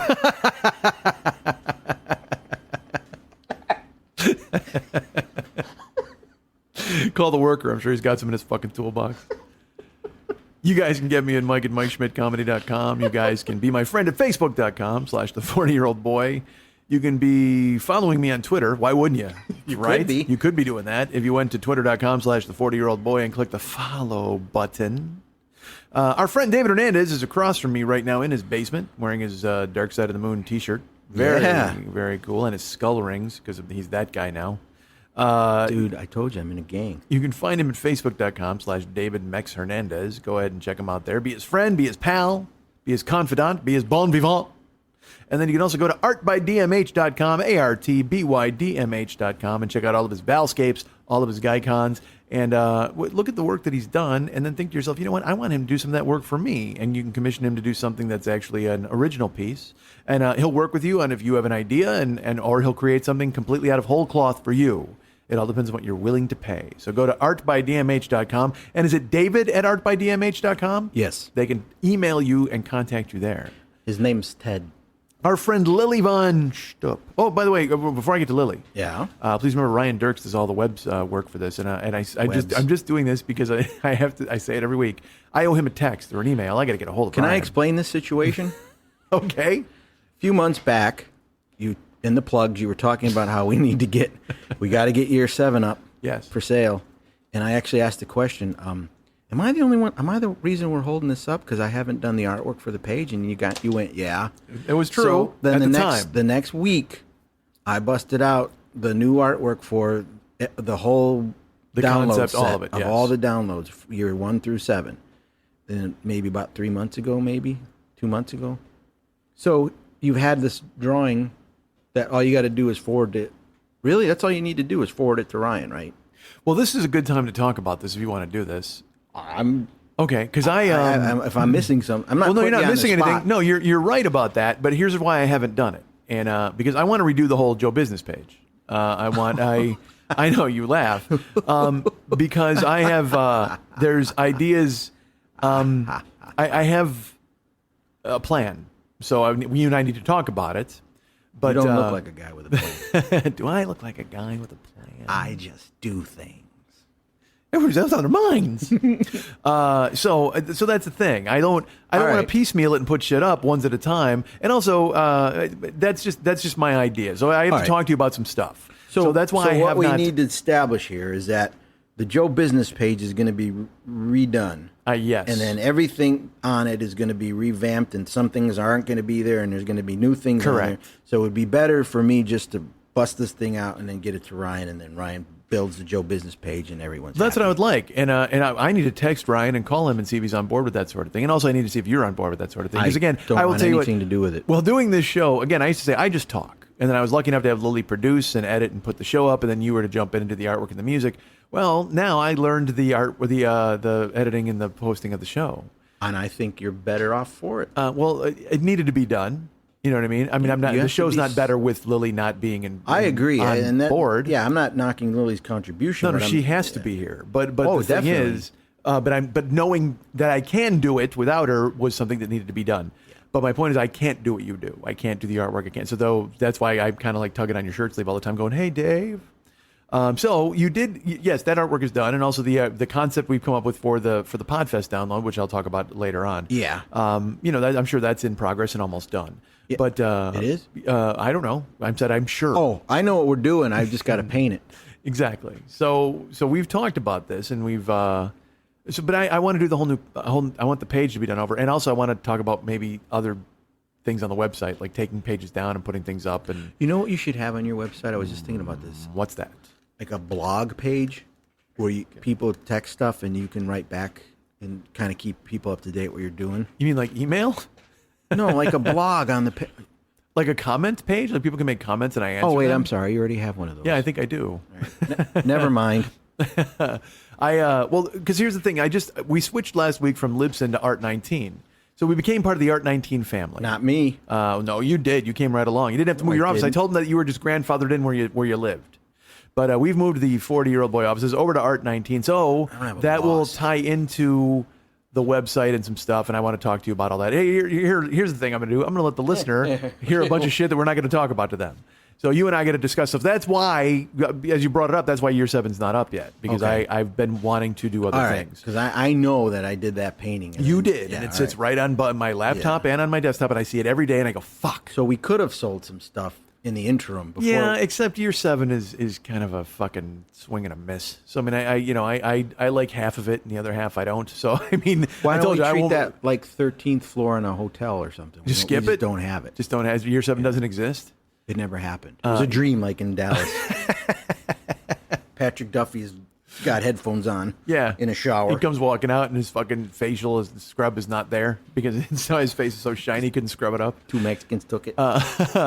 So Ryan Dirks, I owe him, and I just keep saying I owe him an email and a text because I owe him all those I think this does it all. I think we've all been put on notice. If we work for 40-year-old boy industries, we got a lot of shit to do. Yeah, you do. You know who doesn't? Me. All of a sudden. So Lily Von Stupp is the producer of this show, and I enjoy having her involved. I wish she could be. She was, so sick this week. And I was traveling anyway last minute. She had a man voice. Dude, I talked to her over the weekend, and she sounded like Brenda Vaccaro, drinks sand. I mean, it was like fucking brutal. So Brenda Vaccaro. I mean, just terrible. Does anybody know Brenda? Probably not. All right. No, but imagine any husky-voiced lady drinking sand. Or Morgan Freeman. Would he drink sand? So then... I love sand. Sand is delicious. So they had so Lily Von Stupp is, again, the producer of this show. And she had a bad knee, again, as she has the bad knee and the bad back, and she's been performing. So she has to stay healthy for that, because that's kind of her job. But... she's our great friend. So if you want to go ahead and find her, you can go to facebook.com/Lily Von Stupp and be her friend there, or attempt to be her friend and have her ignore you. That'd be cool. You can also follow her at several different Twitter accounts, twitter.com/Lily Von Stupp, twitter.com/MNTs, and twitter.com/HollywoodBQFest. But if you'd like to write her a personal note and find out how much her clown boyfriend wants for a crate of fucking Underdog bobbleheads... Dude, he's got a crate of them? You can write her at Lily at burlesque411.com. That's Lily, Lili, at burlesque411.com.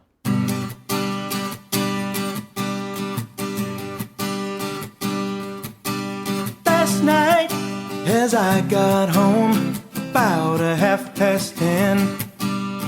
There was the woman I thought I knew in the arms of another man. I kept my cool, I ain't no fool. Let me tell you what happened then. I packed some clothes and I walked out, and I ain't going back again. So take a letter, Maria, address it to my wife. Say I won't be coming home, gotta start a new life. So take a letter, Maria, address it to my wife. Send a copy to my lawyer, gotta start a new life. You've been many things, but most of all, a good secretary to me. And it's times like this I feel you'll always be close to me. Was I wrong to work nights to try to build a good life? All work and no play has just cost me a wife. So take a letter, Maria, address it to my wife. Say I won't be coming home, gotta start a new life. So take a letter, Maria, address it to my wife. Send a copy to my lawyer, gotta start a new life. When a man loves a woman, it's hard to understand that she could find more pleasure in the arms of another man. I never really noticed how sweet you are to me. It just so happens I'm free tonight. Would you like to have dinner with me? So take a letter, Maria, address it to my wife. Say I won't be coming home, I'm gonna start a new life. So take a letter, Maria, address it to my wife. Send a copy to my lawyer, gotta start a new life. So take a letter, Maria, address it to my wife. Say I won't be coming home, I'm gonna start a new life. So take a letter, Maria, address it to my wife. Send a copy to my lawyer, I'm gonna start a new life. Want to remind you folks about the Monday Night Teas every Monday night at the 3 Clubs on Vine at Santa Monica. Tons of naked ladies, sometimes naked men, apathetic bouncers, watered down drinks. Go check it out. It's an amazing show and a lovely producer. Our great friend Lily Von Stubb. She's fantastic.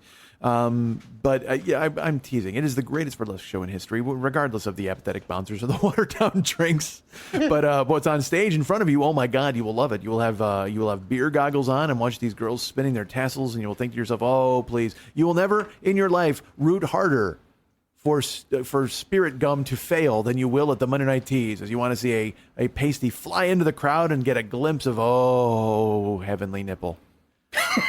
Which is my Heavenly Nipple. my favorite movie. That's my favorite platter song. It's my favorite Sunday flavored All right. Baskin Robbins. Can we play Heroes again? Oh Jesus Christ! I don't know about that. See, I don't want that to be the thing where we come to the basement and I want to do a music thing that everybody hates because they want to hear you just sing. That's what I'm telling you. People want to hear you do a real song. Nobody wants me to fucking just gum it up and talk over it. I disagree. I thought that was hysterical because it had real music in it, but it also had you just saying funny shit in the moment, which I liked, and it was fun. But I'm just saying, if we do it every week, then it would just like, it gets to be like a shtick, like Morning Zoo stuff. Well, yeah, because eventually they'd want to hear just you sing. They'd be like, could you shut the fuck up, dude? Because you ever heard the name? There's the band named Bob Marley and the Wailers.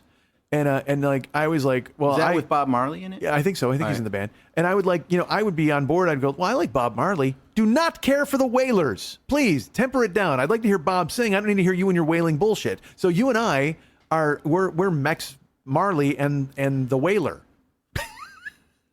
All right. That's gotta be the name of the show, right? Max Marley and the Whaler. and the Whaler. It's But I gonna be want my first album. But I'm gonna spell it like the sandwich at Burger King. That's who I am. I'm Max Marley and the Whaler with the H in it. Oh, that's gorgeous.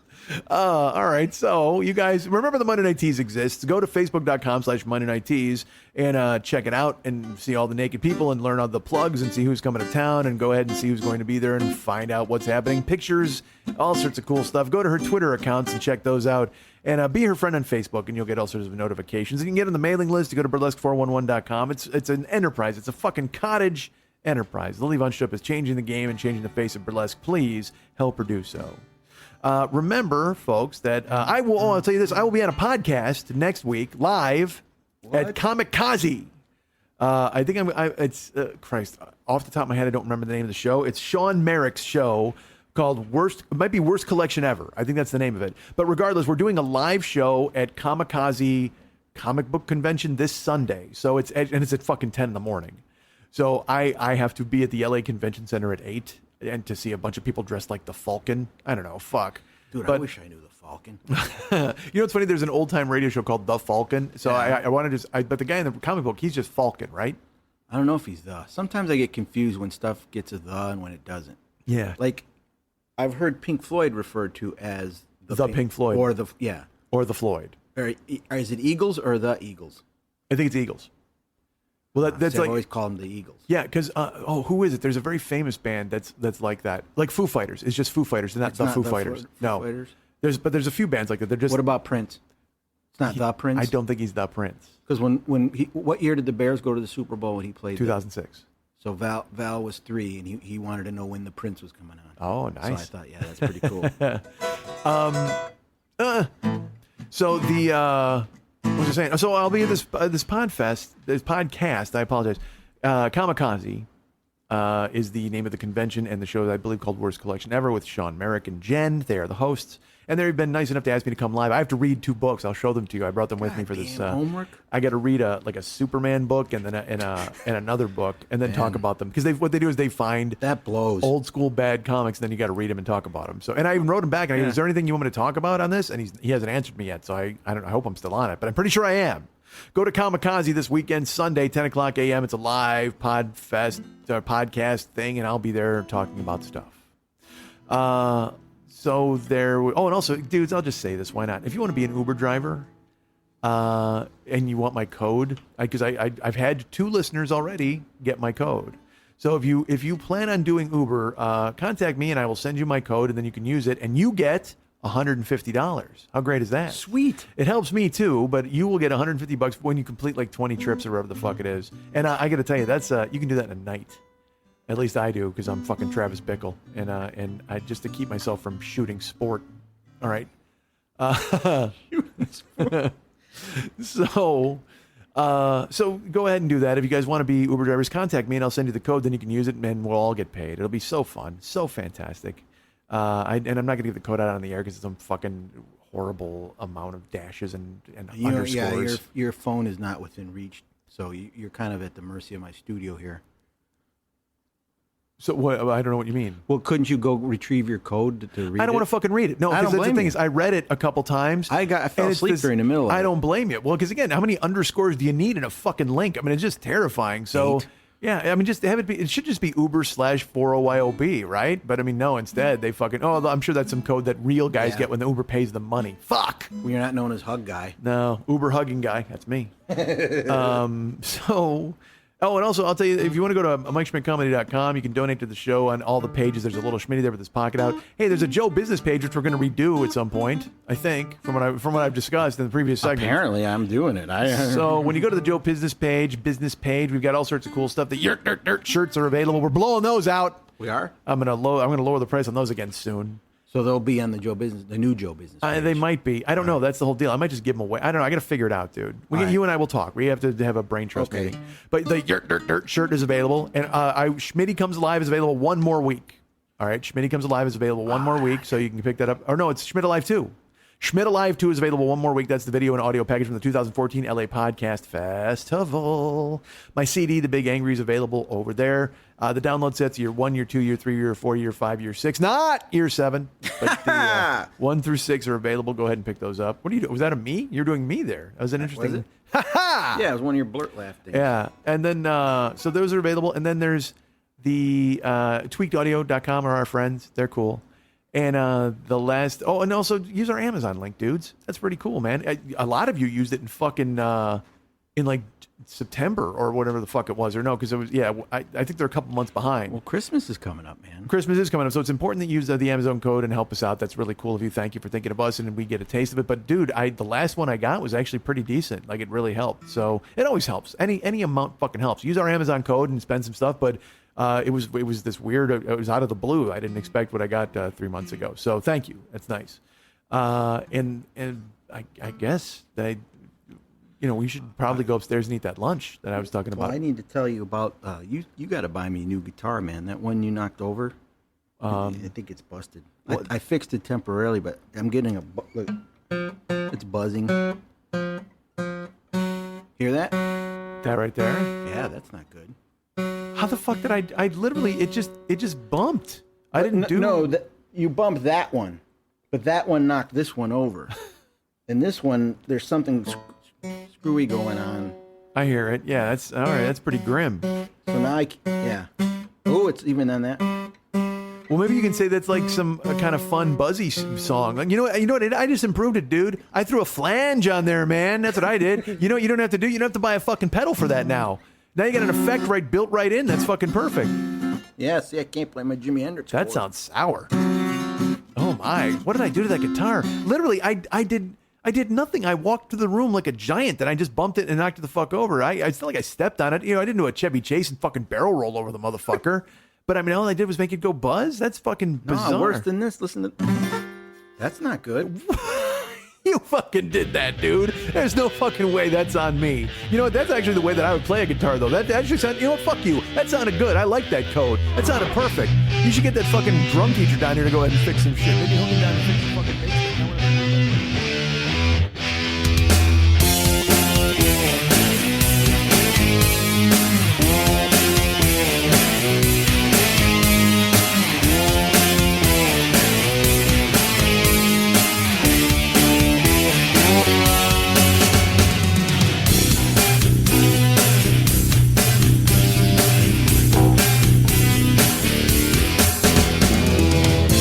Max always says people skip the closing music. I say people love your closing music, so let's prove it to them. If you've listened this far, write me at heymexilistened@gmail.com and we'll send you a 40-year-old boy hearing commemorative Facebook profile picture that you better fucking put up, you dick.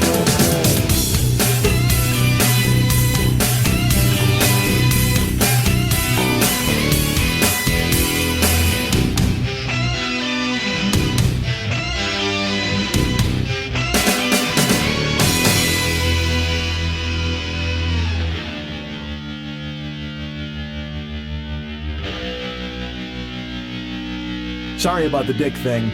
Thing.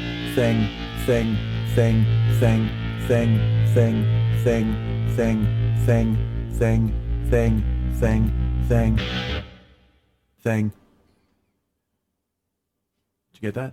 Yeah, I got it. I don't want you to miss any of that brilliance.